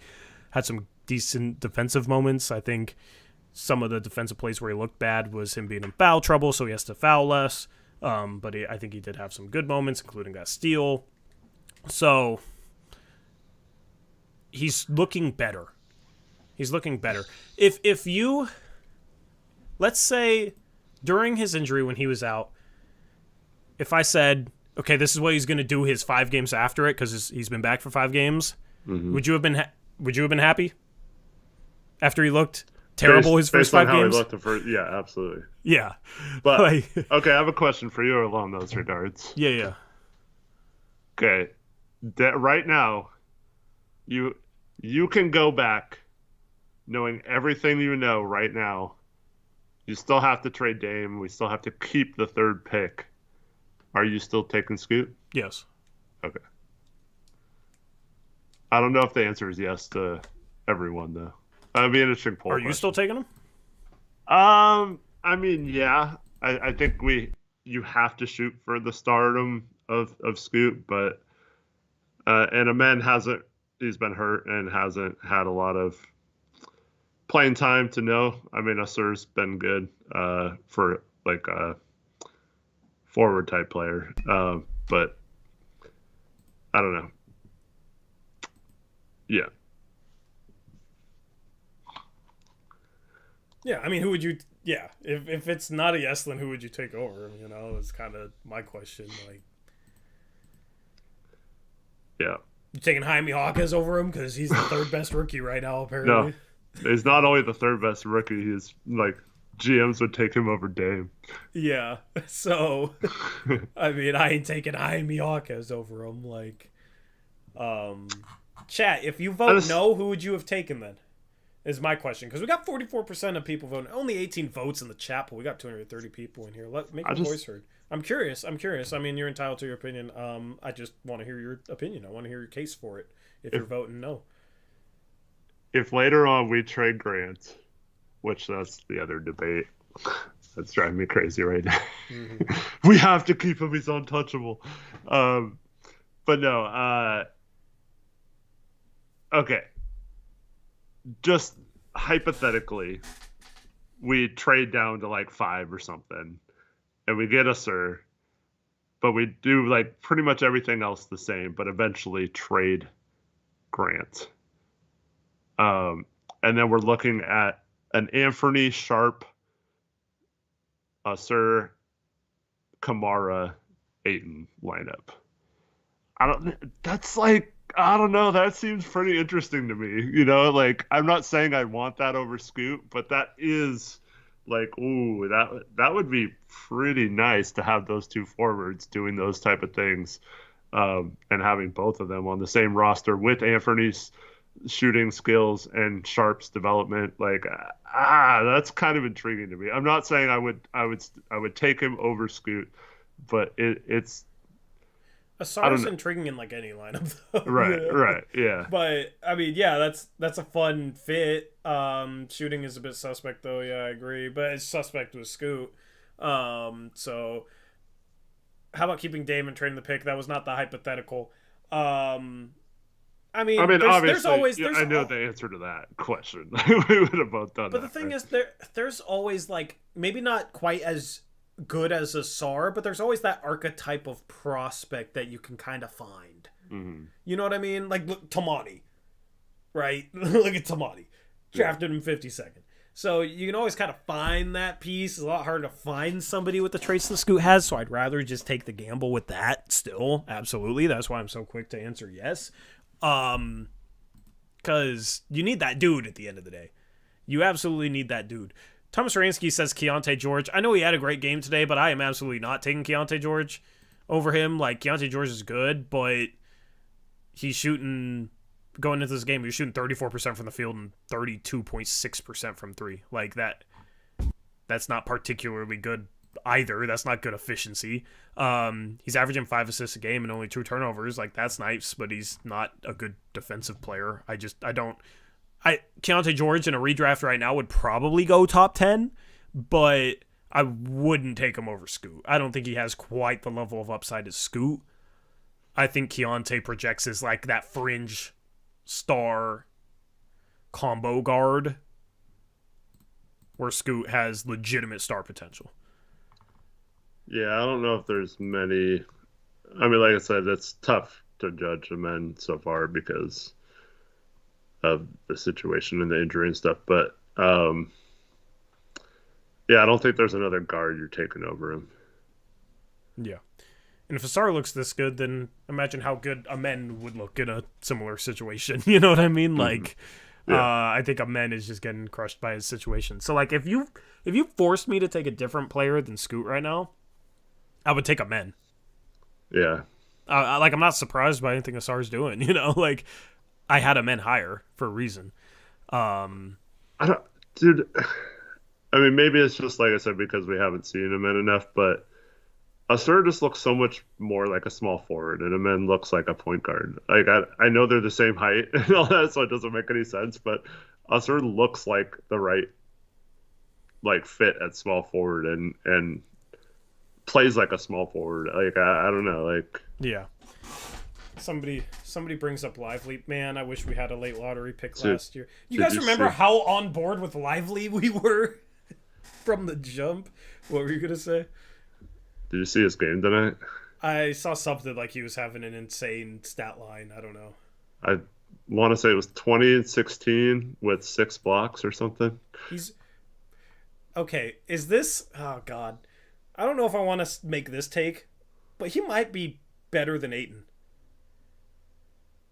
Legitimately. 7 blocks, bro. 16 rebounds, 20 points. He's like a legitimate 7'1" and athletic as hell. I mean, how is... I should have... God, I was on board with him for so long. I should have had him even higher. There's always those guys that I love, but for some reason kind of go a little bit closer to consensus. But I said, like, even before the draft, like, he's perfect for Dallas. He's perfect for them. That lob target for those guards, defender, like, they needed that big. He is... Oh, man. The last 2 drafts, you have had a stud center get drafted in that range from 11 to 14. 2 years ago, it was Jalen Duren. This past draft, it was Derek Lively. With that Warriors pick, hopefully we can find that center. Maybe it's a Kalel Ware. I don't know. Obviously, that Warriors pick has to be in the lotto. We'll do a Tankathon sim since we lost today. Obviously, that has to be in that range. Like, it might be in the 20s still, for all we know. I don't know. Warriors lost 2, by the way. Warriors lost 2. Yeah, we're rooting against the Warriors. That's why I wasn't really on board with the whole Ayton thing, is because it would be much easier to build if you had a Lively at a much cheaper contract for 4 years and all that cap space. And I mean, I don't think Ayton's any better than Lively, bro. Lively's freaking legitimate as a rookie. He's insane. Yeah. I mean, where did you have him on the draft board? I think I had him 9th. I think I had him like around there too, but Pretty I high. he probably should have been. I mean, I don't think there was many people that had him higher than you and I had him on our draft boards. I know. Yeah. I mean, I'm just looking back. It's like he was such a he was kind of in a way a can't miss prospect. Defensive instincts plus size plus athleticism. Dude, the freaking Mavericks, they tanked the end of last season. They got fined for that, right? Yeah. But it was worth it. Then they make that great trade to move back 2 spots, get the trade exception, get rid of Berton's contract, and then add another first-round pick by taking on Rashawn Holmes with that trade exception and move down 2 spots, get Lively still, who they probably would have taken at 10 anyway, and then pick up Omax, who the jury's still out on, but just phenomenal maneuvering of the draft board there. Meanwhile, we just stay and don't make any moves and draft a player we had a lottery grade on at 23. Yeah. I remember I was really high on Leonard Miller. I had Leonard Miller up ahead of him, actually, which was still pan out. I had you had Miller at 10, right? So you must have had. Yeah. Because we both had Leonard Miller at 10, Miller and I had. Oh, really? I don't know. I don't think I upgraded this final draft board. But, like, honestly, all the guys I had over Derek Lively, like, I still don't really have a problem. Like, Case of Wallace has been freaking good. Yeah. Koulibaly could be really, really good. Hendricks was consensus top 10. Buffkin, I don't think Buffkin ended up in the right situation. So. He's been hurt, too. And he's been hurt. Cam Whitmore, like. Hendricks finally got to play tonight. Yeah. He looked decent, considering he's, like, hasn't played. You wouldn't know he was a rookie if you weren't really like paying attention to him. Anthony Black even has fit in better than I thought in spot minutes in Orlando. So spot minutes, he's been starting a lot of spot minutes to start the year, I mean. And then, he's been starting more recently. Yeah, he started 13 games. Damn. I know he wasn't playing to start the year for, like, the first few games. So I know he worked his way into the rotation, but, man. Started 13 of the Elizabeth Allen says they only take 2 games or were mathematically eliminated at the time anyway. No, that is not true. They could have won a game and would have been the 10th seed in the play-in, and they sat Luka and Kyrie for that game. It was before the last, and then they take the last 2 games, of course, but they had a game where they could have won and would have been in the driver's seat for the 10th seed, and they sat everyone. Code says could have been another Willie Cauley-Stein. He was just, I don't know. I mean, I guess, but there's just something about Lively I always liked, and it's playing out. I don't even know what it is. Like, he just has an edge to him. He plays hard. He's a little bigger than Cauley-Stein. Does the dirty work, too. And that's, so Tommy said that Amonsa is that guy this year. Mm-hmm. And I would agree with that if he was a legit 7-footer, but he's like 6'9". So, like, it's tough when you're talking about yet another undersized guy. And that's why someone else asked, could Sar be that guy for us? I do think that is possible. But Sar shoots a lot more. Sar's different. Like jumpers and three-pointers, so his shooting numbers don't look anywhere near as good as Lively's were. But like defensively, I think Sar could be legitimately better than Lively, but Lively's pretty freaking good too.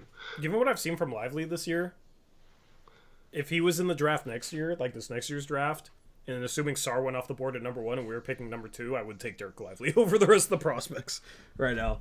I don't know. Maybe that's a little overdoing it, but there's going to be some guys I like. But right now, just everybody at the top, I don't know, man. So trade like Collier for Lively, or you're saying? I haven't watched enough Collier, but like Collier kind of, he was okay tonight. Mm-hmm. He was okay. I recorded that game. We don't play till Wednesday, right? So yeah, lots of time for college basketball. Mm-hmm. Yeah, so Collier was 6 for 14. He had 14.6 assists. Like, he was decent. Somebody said he had a bad game in chat earlier, I think. I don't think so. I don't know, man. I don't know.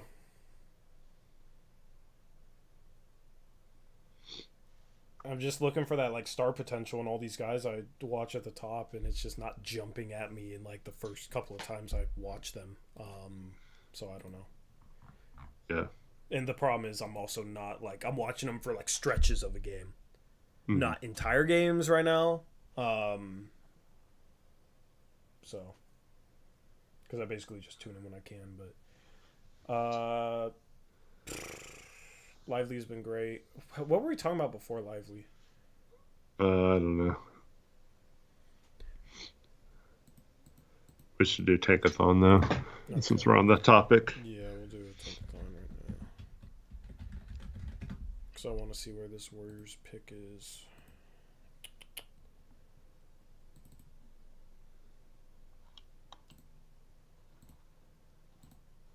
If it'll show up, there we go. Okay, so the Warriors pick is 9th. I thought they were doing a little better. I know they won a game there, but yeah, it's tied for 9th right now. Let's go. Portland right now is 5th. I mean, this was a good loss in the tank race. We're only 2.5 games behind Golden State. Imagine their pick is higher than ours. Oh, man. That is so weird. That would be very weird, but that's a great asset to get in that trade if they stay here. When they made that trade, and I was like, I don't know if it's as good as people were saying. I assumed this pick was going to be late in the first round. It just seemed like this was going to be one of those years where Golden State had a couple years ago. Go ahead. at the same time, they're only like 3 games out of being in the 20s, so it's Yeah, not. yeah, it's still very early. It's still Yeah, very early, but they Clay just has fallen off. Their young guys haven't popped like they thought. Um, I think the DiVincenzo loss is hurting them. Like they haven't been impressive. GP2's hurt. Draymond got suspended for those 5 games because Draymond doing Draymond things. So interesting stuff. Let's simulate it and then scroll up from the bottom. First 3 picks: Houston via Brooklyn, OKC via Clippers, Atlanta at 12. At 11 is OKC via Houston, so OKC gets 2 lottery picks at 11 and 13. At 10 is Utah moving down 2 spots, which means the Golden State Warriors have moved into the top 4. we do not get their pick. We don't get their pick, and also it's far less likely that Portland moved into the top 4, considering there's already 2 teams there. The other pick is from, I forget who they're tied with, Toronto? And that pick's to San Antonio? I don't even know the protections on that. At 9 That means Toronto would keep it 2. I think it's top 6 protected off the top of my head. So fascinating stuff. 2 teams keeping their picks, jumping up into the top 4. At 8 is Charlotte. At 7 is your Portland Trailblazers. At 6 is Memphis. At 5 is Detroit. At 4 is the San Antonio Spurs. At 3 is the Washington Wizards. At 2 is the Toronto Raptors. And with the number 1 pick, the Golden State Warriors. The Warriors get the number 1 pick. Dang, who would the Warriors pick? Probably just saw, right? Like, I don't know. I could see Collier as being their yeah, long-term Curry replacement. I mean, they probably still want to try and win one more title during this window, and Alex Sarr gives them a legitimate chance to, you know. So just for the record, if this happens, then They would maybe trade the pick. we would still keep the Golden State pick. It would go into the next year, which it would only be top 1 protected. So in this scenario, they'd have to get the first pick 2 years in a row in order for us to not get it either of the next 2 years. The downside is they're probably noticeably better, though, next year, so it's probably going to be lower than it would have been. Mm-hmm. And then if it happened to, they got the number 1 pick both years in a row, then it's unprotected the 3rd year. So Yep. So there's your Tankathon sim chat. Let's simulate one on the mock draft. who at 7, I wonder who we'd take. The mock draft has us taking Justin Edwards. Okay. This one has us taking Klingon. Klingon's going to be a good role-playing center. Like, he's going to be Walker Kessler-ish. Yeah. So I don't hate Klingon with that pick. I don't understand however you say his name, like Risache. Uh-huh. I don't understand him being this highly regarded. He can shoot the ball, but that's about it, right? I mean, it's been playing really good. Yeah. Yeah, but I just watched some highlights. It's just all threes. I watched some highlights from some of his recent games. I mean, it's basically just all threes, which, you know, like, he's going to serve a role. Like, he's going to be a good role player. Probably is just that 3-point sniping small forward, but I want to see creation. I want to see creation ability. Mm-hmm. And there was, like, none of it in any of the stuff that I watched from him. Like, there was something here or there, but it wasn't anything that I think translates to the NBA level. Yeah. Like, you're getting taller Duncan Robinson. Well, I mean, that's a useful player. Yeah, but is he making an impact with that extra couple of inches of height? It's a useful player, but is that somebody you take at 5'6"? I mean, I don't know. That's still a long ways off from knowing that definitively. Yeah, I mean, these are just the questions that I'm posing. I'm not making definitive statements, but that's kind of the vibe I get from the top of this draft. So,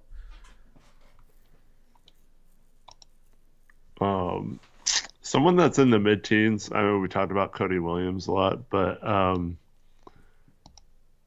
this player offensively is not good.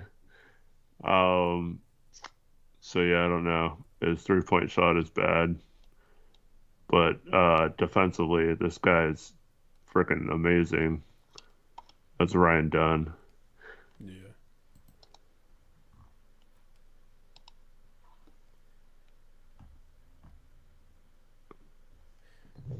So is he like? I haven't watched Virginia. Is he like Tumani-ish? Yeah, kind of. He's not as tall. He's more of like a wing defender, Tamani. Yeah. And Tamani's more like a forward defender, if you know the difference between that. Yeah. So, but Dunn can truly guard like 1 through 3 pretty effectively, and even some 4s. Yeah. I don't know if he's 6'8" like he's listed, but yeah, I'm not too. I don't know that archetype. mm-hmm. No, not with like a high lottery pick. I'm just saying like it'd be good to have another one of those type of players on the roster too. Yeah. Intriguing players: Proctor, Cody Williams, Khalil Ware, just because he's a big. Are kind of my 3 intriguing guys there. Clintman, I don't know. I need to watch some NBL. Luckily, we got a lot of time off. We only got 2 games in the next 1, 2, 3, 4, 7, 8. 2 games in the next 8 days on the 6th and the 8th. So we got some time for this chat. Nice. We got some time to do some scouting. But where is what 5 for 9 from 3 on the year? Where is? Yeah. Yeah, I don't know why he doesn't shoot more. You're looking for a combination of size, mobility, 3-point shooting. I mean, that's an interesting combination of traits.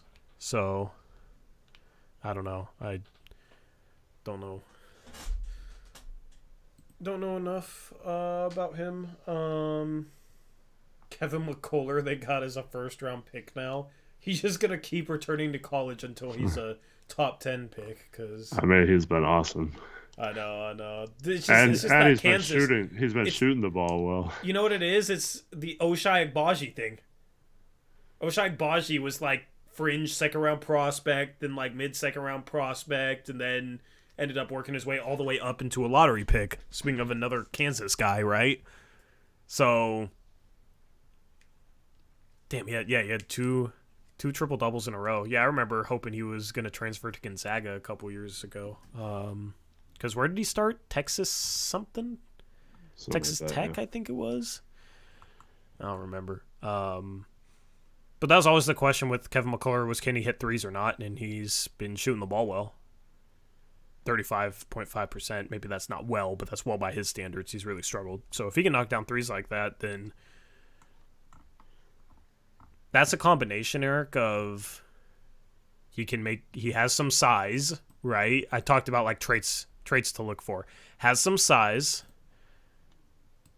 can make some reads. He averages over 5 assists per game. Has some skill. He's just older, so he's probably not going to go lottery. But, I mean, if he can knock down threes, that's an intriguing player. Who did you say? Just talking about McCullough. Oh, yeah. Right, you know, like that combination of size, being able to read the game quick enough, having a high skill level, and then he can really defend too. Yeah. I wouldn't be surprised if... I don't know. Like, I was kind of laughing at him being first round, more so just because it feels like he's been, like, barely on draft boards for, like, 4 years now. Yeah. But he's the type of guy I could see this being just a great decision to go back for one more year and finally figuring out the 3-point shot and becoming a lotto pick. Like, lotto. He's not shooting a lot. That's the problem with a lot of them. Yeah. Well, actually, how many is he shooting in game? 4. 4 I attempts a guess game. that's more than I thought he was. But I mean, that's always been the thing. It's like Thibault, right? It reminds me a lot of that situation because Yeah, Thibault stayed all 4 years, right? If I'm not mistaken. I think so. Yeah. Um, but like, everyone knew Thibault was going to be a decent defender at the NBA, and I think everyone thinks that of McCullough too. But it's just a matter of, can you figure out your shot? But he's been doing everything for Kansas this year. Like, he's looked like a legitimate lead guard, and that's been one of the biggest surprises to me so far in college basketball. Yep.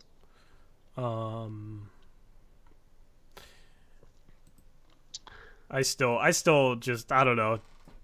Cody Williams just intrigues me. Yeah, He just intrigues me. for sure. Part of it, I will admit, is because he's Jalen Williams' younger brother. Right. Yeah. But it's the traits I'm looking for.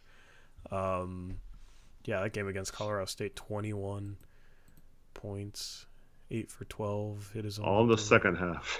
Yeah, wild. Yeah, you were talking about that. So, anyway, that's our prospect update. Holland's been playing better. Holland's been playing a lot better. My goodness. Okay, I'll have to take a look at some of his recent games because. Oh man, I forgot to. They were on TV, on NBA TV tonight. I meant to record it. I forgot. Yeah. Yeah, but when the G League Ignite come to Portland, I'm going to both those games and taking a look in person with Ron Holland, with some of these guys. But Nice. he's not 6'8", though. He is not 6'8". No.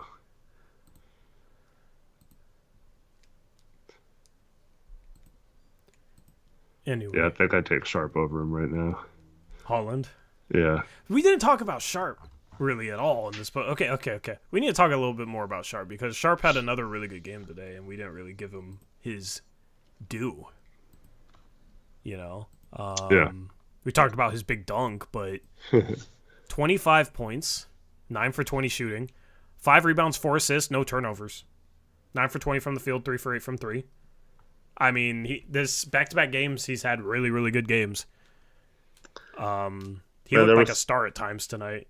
There was a play, I think it was towards the end of the fourth. We were down 3, and there was a kick out to him, and he hesitated and didn't shoot it. And I guess the bench just was like yelling at him to shoot. Dude, I didn't understand it. It seemed like the way he stepped in, he wasn't really comfortable with it because I think he stepped in right-left. Yeah.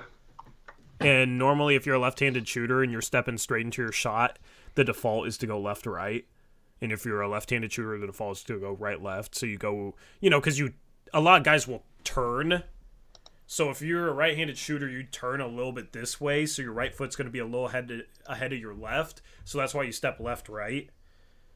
So it's basically like the foot that's a little behind and this foot it's a little in front. It's a little weirder to go like that front foot than that back foot. It just doesn't really flow as well, if that makes sense. So makes more sense to go left-right, stepping into your shot that way. The only time it's different is if you're going to your left. If you're moving to the side, then it's inside foot first. So notice that watching guys like Steph shoot, Dame shoot especially. He's a left-right shooter, except when he's going right, then he's right-left. And sometimes guys will hop into it. So there's 1-2 step, and there's also hop. So I think it was maybe just his footwork. He didn't feel comfortable pulling. But, bro, just shoot the ball. Just shoot the freaking ball.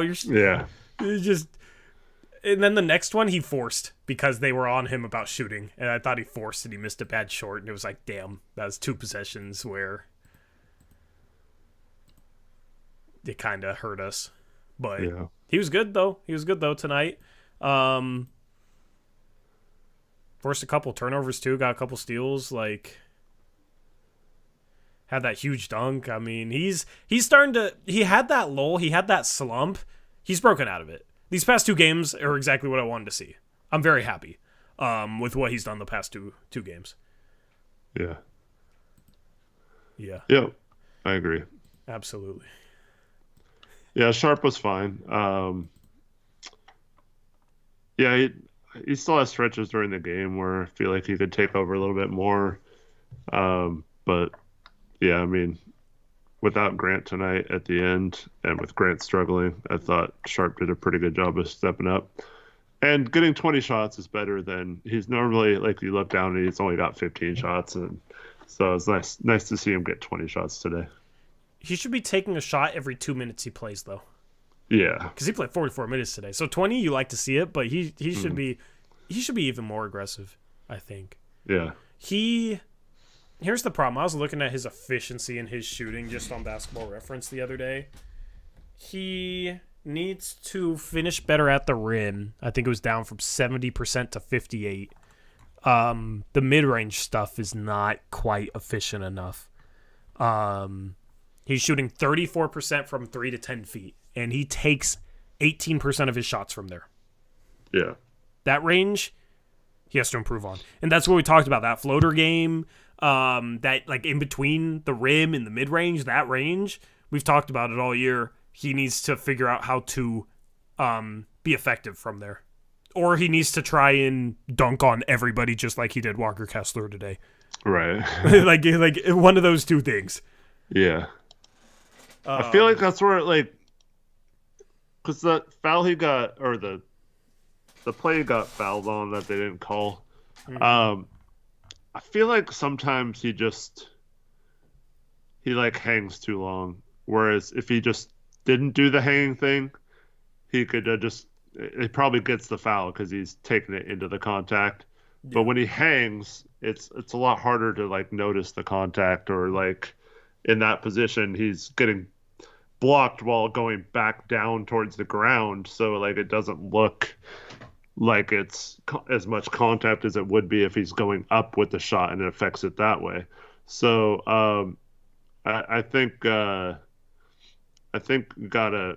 find a way to, like, just, I don't know if he's got to go like Dwayne Wade, Brandon Roy style, where he's getting, like, knocked over all the time, but like, he definitely has to find a way to accentuate the contact. Absolutely. I also think there's times where it's actually kind of the opposite from Scoot. There's times where he tries to create contact with the shot blocker in their chest, when he should just be trying to go over them. Over the top, yeah. Yeah, like most guys, there's a very few amount of players that you can say that for, where instead of going at the shot blocker's chest, they should just be trying to go over the shot blocker. Sharp is one of those guys where there's times where I feel like he could just legitimately dunk on the dude in front of him, and he just, like, throws himself into the chest and then hangs and, like, tries to rearrange. And it's like, why don't you just try and jump over him and finish? Make him foul you. Like, so there's still some things with Sharp. He's 20 years old. He's 20 years old having games like this. I mean, he's averaging, after this game, around 18 points a game. His efficiency is slowly creeping back up. There's still a lot for him to work on. You know what's scary, though, is he's this good with still so much time left until he reaches his prime, and so much improvement left ahead of him. Yeah. Yep. And I mean, you can see the growth. Yeah. I think him getting a little craftier, a little better with his handle. I mean, did you see that drive from Book? I think it was today, or maybe it was last night. They played a back-to-back, but he had, like, 2 crossovers into a spin move on a drive and just got to the rim and finished. You know what move I'm talking about? I didn't see that particular play, but I've seen him do that before. Yeah, there's just moves where it's just like Booker is just kind of like weaves his way in. I like that he idolizes Devin Booker. I think, like, on a lot of his drives, he could get a little better at just kind of being a little craftier, you know, and not having to go as quick and not having to throw himself into the bodies of shot blockers. And then that in-between stuff is mainly the two things. You were going to say, though? Oh, no, I was just reading the next donation, but no. I read... Oh, there is a next donation. Yeah. Colonel Pancakes, $5 donation. What's up, Pancake? Says, I know this might sound picky, but that Scoot dunk didn't impress me. Had a great game, but thought he had way more hop. That was a standing dunk. I mean, he's 6'3", and he... like got a steal and like barely had time to load up off of it, and he's more explosive off one than two, and he jumped off two. So he's not as explosive. I don't think he's 100% athletically right now either. Yeah, why do you think that would? Is it just the ankle? Maybe, I don't know, or maybe his unsureness, his doubting of himself is making him question some of his athleticism. I don't know. I wonder if maybe he could lose a little bulk and that would help him. Maybe, yeah, that's a good point. I think maybe that would probably help him around the basket in terms of feel for finishing and stuff as well. Yeah, like, do you need your point guard to look like an NFL linebacker? So yeah, I kind of get that sense too. I kind of agree with you. I don't know why that would be. But also, a lot of his poster dunks are off of 1 foot, so. Yeah. But, I mean, he did have poster dunks in the G League. So. You know that one where he started driving, the guy kind of had his back turned to him, and he, like, clutched the ball and, like, cocked it back on him? Uh-huh. See, like, I watched that play back, and it's like, if he was in the same situation, would he do the same thing in the NBA? I don't think so, based on right now. Yeah, I don't know. It seems like he's not looking to do that at all. Yeah. Maybe he's scared of getting blocked and like hurting himself falling from that high. I don't know. I don't know, man. Yeah. There's some interesting things with Scoop, but I mean, this is what we're here for, right? In a season where we're going to lose games, like we lost this game, 6-13, like this is the sort of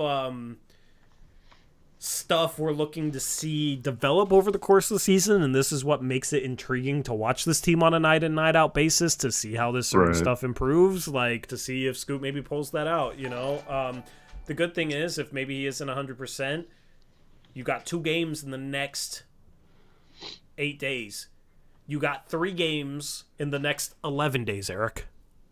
3 games in the next 11 days. Better be working on some stuff. Yeah. So 3 days off starting tomorrow. The game on the 6th, I believe, is on the road. I meant to update my calendar with those games already, but I have not. Yeah, 6th road, 8 home, I think. So after this road game against the 6th, after this road game on the 6th, we have all home games until January 1st, other than 1 road game in Golden State. So basically, in the month of December, from now on, we got 2 road games. One is the next game at Golden State, and one is December 23rd against Golden State. We have a stretch. Oh, no, we also play on the road against LA. I'm butchering this. In the month of December, okay, let me restart. So our next 1, 2, 3, 4, 5, 6, 7, 8, 9. So out of our next 12 games, 9 are at home. Okay, there, that's better, right? 9 are at home. So not only will they get some rest over the next 10, 11 days, they also have a lot of home games. It's a little easier to practice at home. Mm-hmm. So. And the 2 road games they have are fairly close ones. So. Yeah. Short flights. Mm-hmm.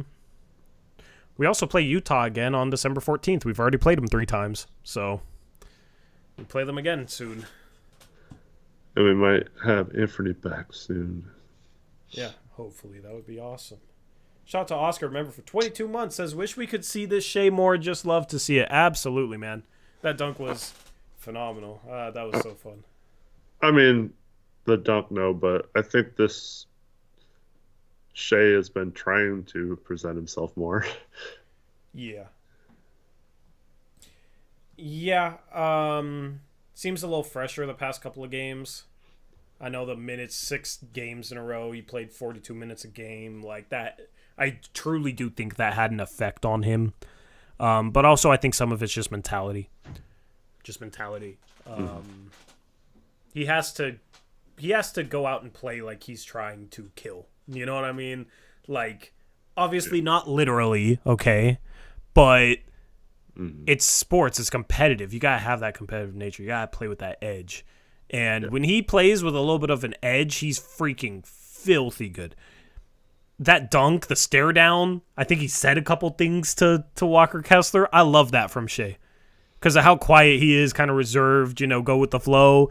Like, I want to see him go out there and legitimately try and poster people, try and take over games, still make the right play hard-nosed defense. What'd you say? Mamba mentality. Yeah, So I love to see it the last couple of games. Chauncey chewed him out at halftime last game, and it seems to have done a really good job on Shaden, because the 3 halves since then, it might be his best 3-half stretch. His best game and a half stretch he's had in his entire career. So just continuing to looking for that growth from him. Yeah. I'm a hater. Let's see Dame or Ant do this at 20, says Senior Moolah. What? That makes no sense. Try making less sense. Was I hating on him?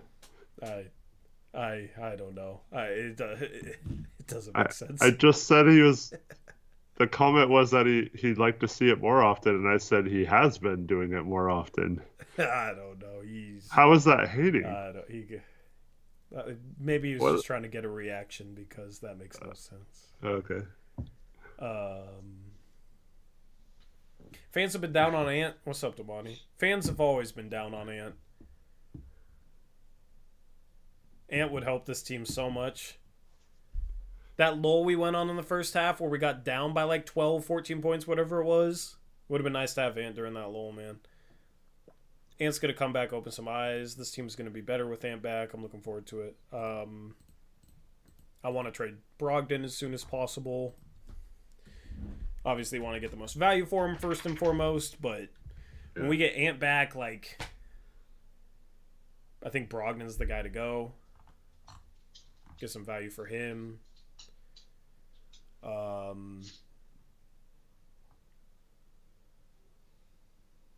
I did want to make a point about this. We have 1 week to make a trade and still be able to combine the salary by the deadline.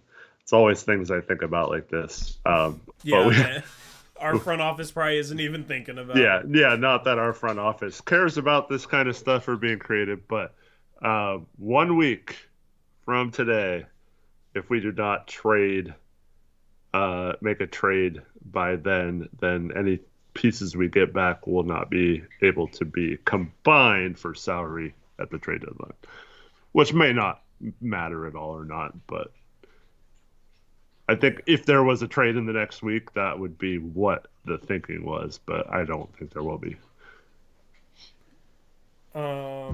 Tyler says, what's the lowest pick where in the draft? What do you like, the highest, you mean? Because, I mean, if he's there with the last pick, I'd take him. The highest pick, I'm not sure right now. I don't know enough to answer that question effectively. It's too hard in the middle of that. There's not a lot of separation right now, so... Yeah. This draft is going to be the hardest to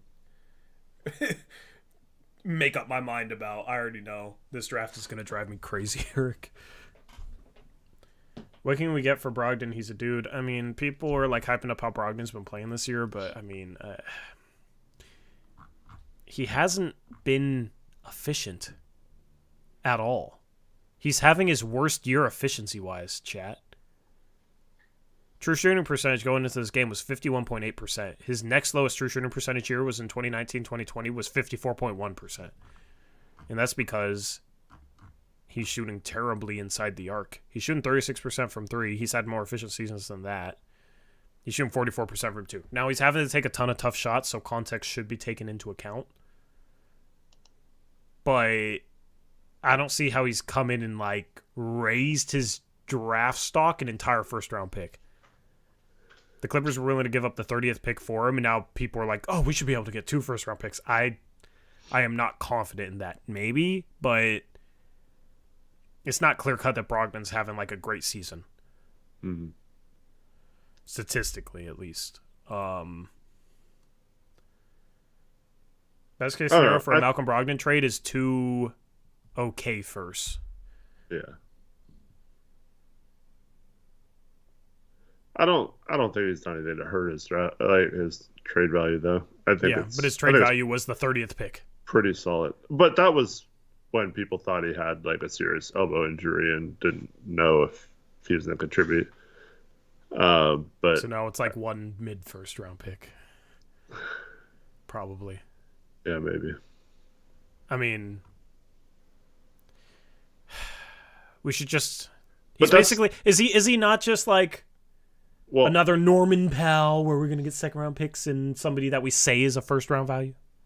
Well, that could be the case because of who our GM is. But the thing is, though, we aren't factoring in that there aren't going to be many sellers with how every team thinks they still have a chance outside of a handful of teams. And not many of those teams, like Detroit, for example, doesn't have a guard like Brogdon for a team that needs a guard. So you could Alec Burks? Yeah, I don't know. He hasn't been great this year, but I know he's a guy that a lot of teams wanted the past couple of years. Yeah. 3 years before this, shot over 40% from 3, averaged 12 to 13 points per game. He's not Brogdon level, but he's a guy. Like, yeah, but I'm saying if that's their only competition. Jordan Clarkson. Yeah. Like Keontae George, are they going to want to put the eggs in his basket? The thing is Clarkson is more scorer, less point guardy than Brogdon has been this year. Not as good of a three-point shooter. Efficiency-wise, he's questionable, but he's a guy that can go get you a bucket. So if you put him on a better team off the bench, his efficiency probably looks better.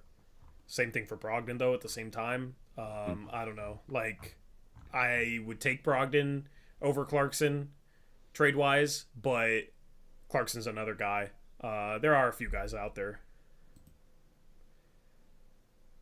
Caruso, if you want a defender. That's like a different archetype of guard, though. Yeah. Levine, if you really want to score, but apparently he has no trade market, so I don't know. You know, I agree with the sentiment. I've put the sentiment out there myself. Like, this is going to be a seller's market that could inflate his trade value. I wrote a whole piece about it for 750 the game, but I just don't know. I just don't know where that ends, you know? I don't know where that gets his trade value to. I don't know what that gets you back in the end. Mm-hmm. So hard to say. Damani hates Ayton.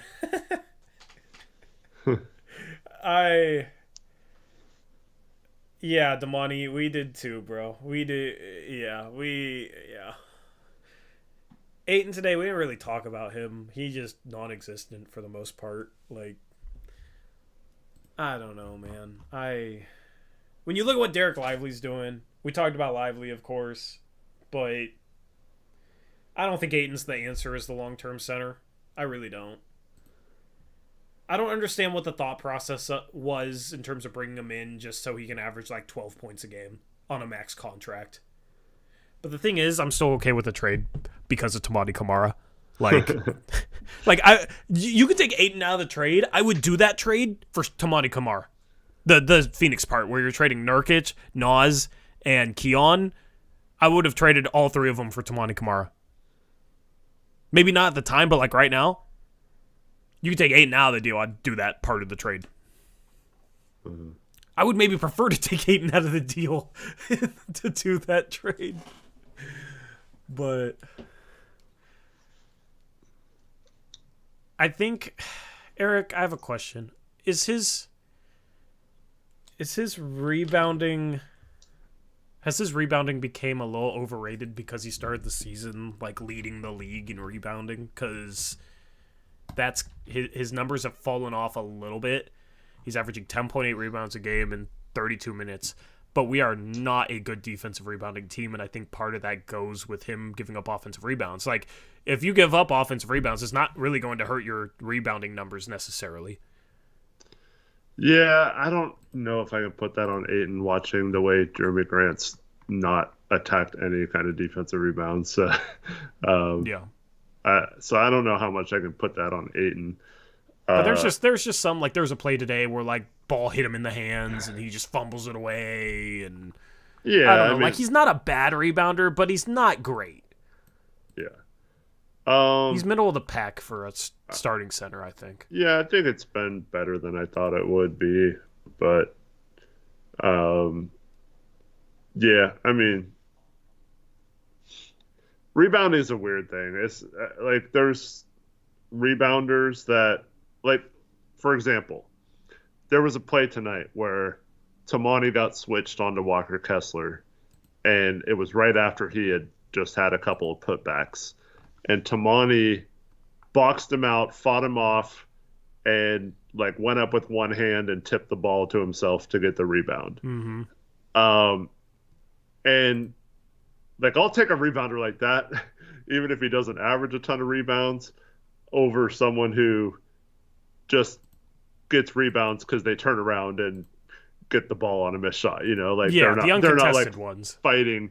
Yeah. Well, like, even like Ayton gets some uncontested or some contested ones, but they're not like because he's physical and like going in there. It's just because like he can jump and he's big, so like he can still get some even if he doesn't box out fully.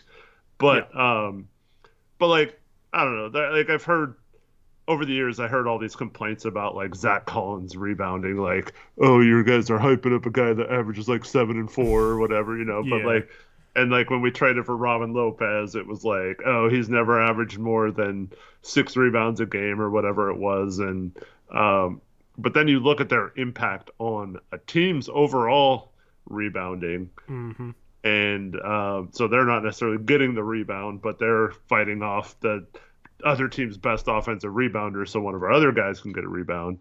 And so like, I'll take rebounders that fight like that over people who just turn around and look for the ball all day. But I don't think it's been like egregiously bad or anything or overrated. I just think he's just kind of big, so he gets a lot of rebounds. I don't know. I wish we weren't paying him a max contract. Well, I mean, in Ayton's defense, we've made no effort to really get him shots in this game or do anything. That's the biggest part of I wish we weren't paying him a max, is because we brought him in knowing he's on a max. We willingly brought him in on a max just to use him like he's like the 6th option on the team or the 5th option on the team. You don't trade for a dude on a max contract if you're going to use him like he's the 5th option. Like, what is the thought process? What is the logic behind that? You don't run anything through him. Like, you can make the case that, like, oh, he doesn't deserve to, like, have the offense ran through him like that. He is a 5th option. And I wouldn't even necessarily disagree with that. But, if that's true, then we should have never traded for him because he's on a max contract. You shouldn't trade for a 5th option on a max contract willingly. Maybe we had to get Tamani, and they loved Tamani, and at that point, then I guess Cronin is just absolutely big brain, but... We took a salary dump to good. That's hilarious. When we could have drafted him, we drafted Repair over him. Like, drafted Chris Murray 30 spots ahead of him, just so he could go shoot 30% in the G League. Oh, man. I watched back that draft stream because I included the clip in the video that I dropped. Yeah. Oh, man. I'm just going to pretend Tamani was the 23rd pick. But then Tamani's not as much of a steal. I like hyping up Tamani, so Tamani, 52nd pick. Is he really shooting 30%? Taylor, I covered his G League stats in my latest video. So has he played since then? I'm not sure. Chris Murray G League stats. He might have played. No, they played today, didn't they? Was Chris Murray in the G League today? I think he was with the regular team, wasn't he? I can't even keep track anymore, yeah. I thought he was on the bench today. Yeah, in 4 games, he was like 31% from the field and 30% from 3. We beat the Warriors G League tonight, though. My man Ibu Baji's back, dominating the paint.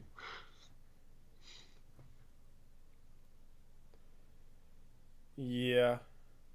Good old Ibu Baji, man.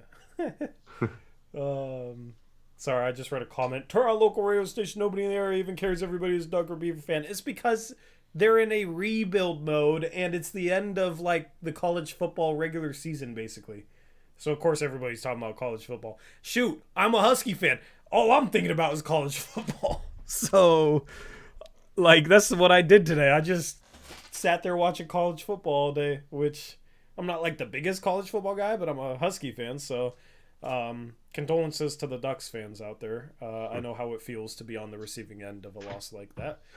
Trust me, because I'm a Gonzaga fan, and Oregon is like the college basketball version of Gonzaga, where they just can't win it all, so I know how you feel. None of my teams can win it all, but maybe Washington will be the one that breaks the curse, Eric. We'll see. We will see, but looking forward to that. Ryan Rupert is shooting 43% from 3 in the G League. Yeah, Ryan Rupert has been a better G League 3-point shooter than Chris Murray. Small sample size, but Chris just does not look like an NBA player to me. And he was supposed to be NBA ready. I don't know.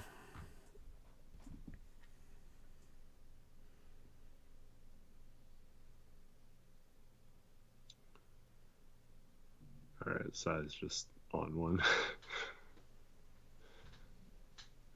Yeah, he's drunk. That's okay. I don't disapprove.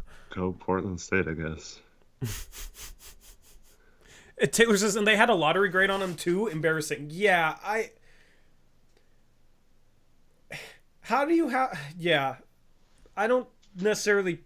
I like Mike Schmitz, but as I've said before, every NBA scout has hits or misses, and like until he, I don't know. Does he get final say on draft picks? Probably not. Does he just bring stuff to Cronin? Cronin makes decisions. I don't know exactly how it works.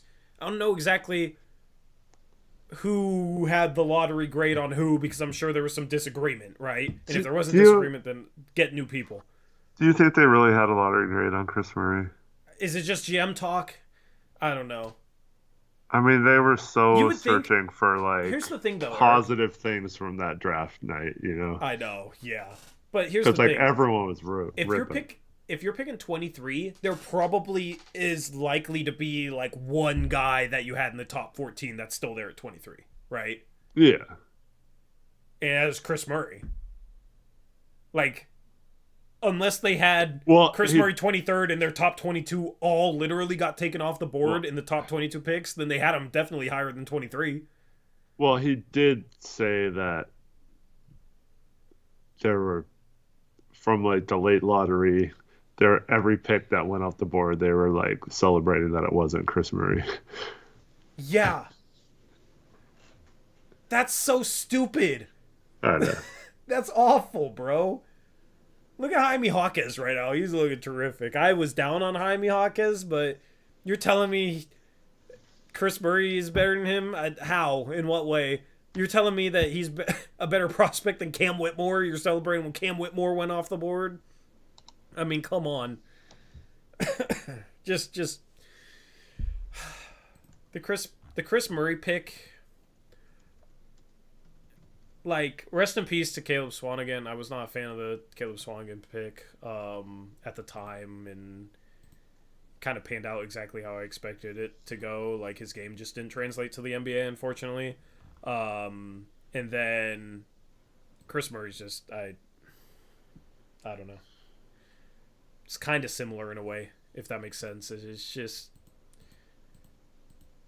he's a three-point specialist in a way that's not a good three-point shooter. Because he's not really a noticeable positive anywhere else. I mean, and he's 23. Like, why? Why value that? Just don't get it.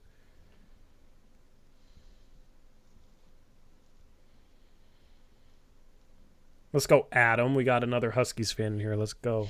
I'll take him where I can get him because I assume most people... See, I wasn't going to cheer on Twitter after they beat the Ducks because I figured at least half my followers are Ducks fans. I don't want to make them upset because I know how it feels. Even though there was Duck fans guaranteeing me for the second straight game that they were going to beat us.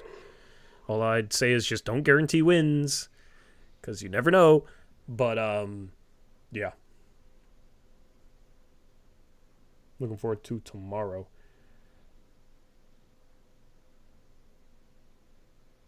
Niners-Eagles. Niners-Eagles. Get to see who Washington's playing. Yeah.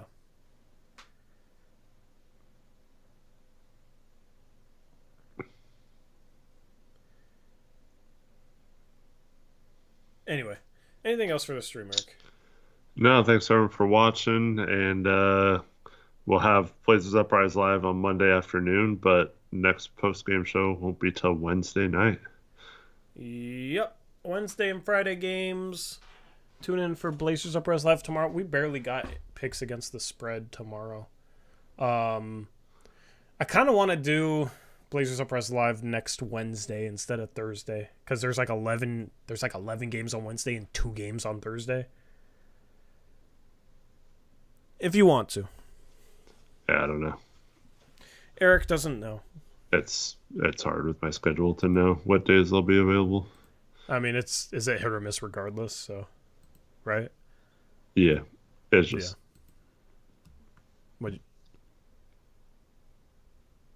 It's just what? Well, it's just I don't know. If we switch it too many times from Thursday because of the games, like we should just make it Monday, Wednesday. I mean, but normally it's not this drastic, so I mean, we can not do picks this week because there's 2 on Monday and 2 on Thursday, but it is in-season tournament games, so yeah, we'll see. Weird week. Yeah, it's just because it's the in-season tournament week, so anyway, that's a wrap. Thank you for tuning in. The Blazers lose what was a chaotic but fun game. I mean, this was as enjoyable of a loss as I think there's been all season. But a loss that they had no business.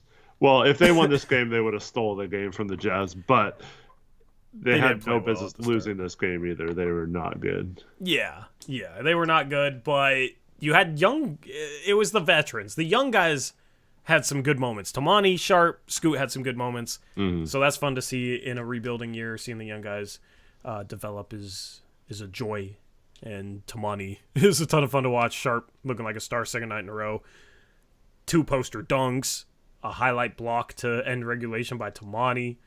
Had some really good moments, really fun moments in this game. That's all you can ask for. We got 3 days off, and then the Warriors coming up on the 6th. So, Eric, we could be playing to try and improve the position of our draft pick. So that's going to be an important game to try and win. Well, either way it works. Yes, but I'd rather improve the Warriors pick than our pick. I think. Yeah, I guess. Doesn't matter. It's good either way, right? Yeah. So, road game against the Warriors on the 6th. Stay tuned for that. Follow us on Twitter. Links in the description. Also, shout out to BetUS for sponsoring this post-game show. Use our BetUS link in the description for 125% deposit match. $100 deposit. They'll match you $125 extra to bet with on college football, NFL, basketball. You can bet on overseas games, college basketball, all sorts of different stuff. So if you want to have some fun, get invested in some sports, check out BetUS. Great sports book. Using our link helps the channel. So appreciate all of you. Thank you to the 3 people that donated. That was, let me give you a name shout out. Mr. Payan, Ben Grabowski, and Colonel Pancakes. And shout out Oscar for being a channel member, leaving a member message. If you want to become a channel member, click the join button below. And with that being said, we're out of here. Click the like button on the way out of here, and we will catch you live again tomorrow.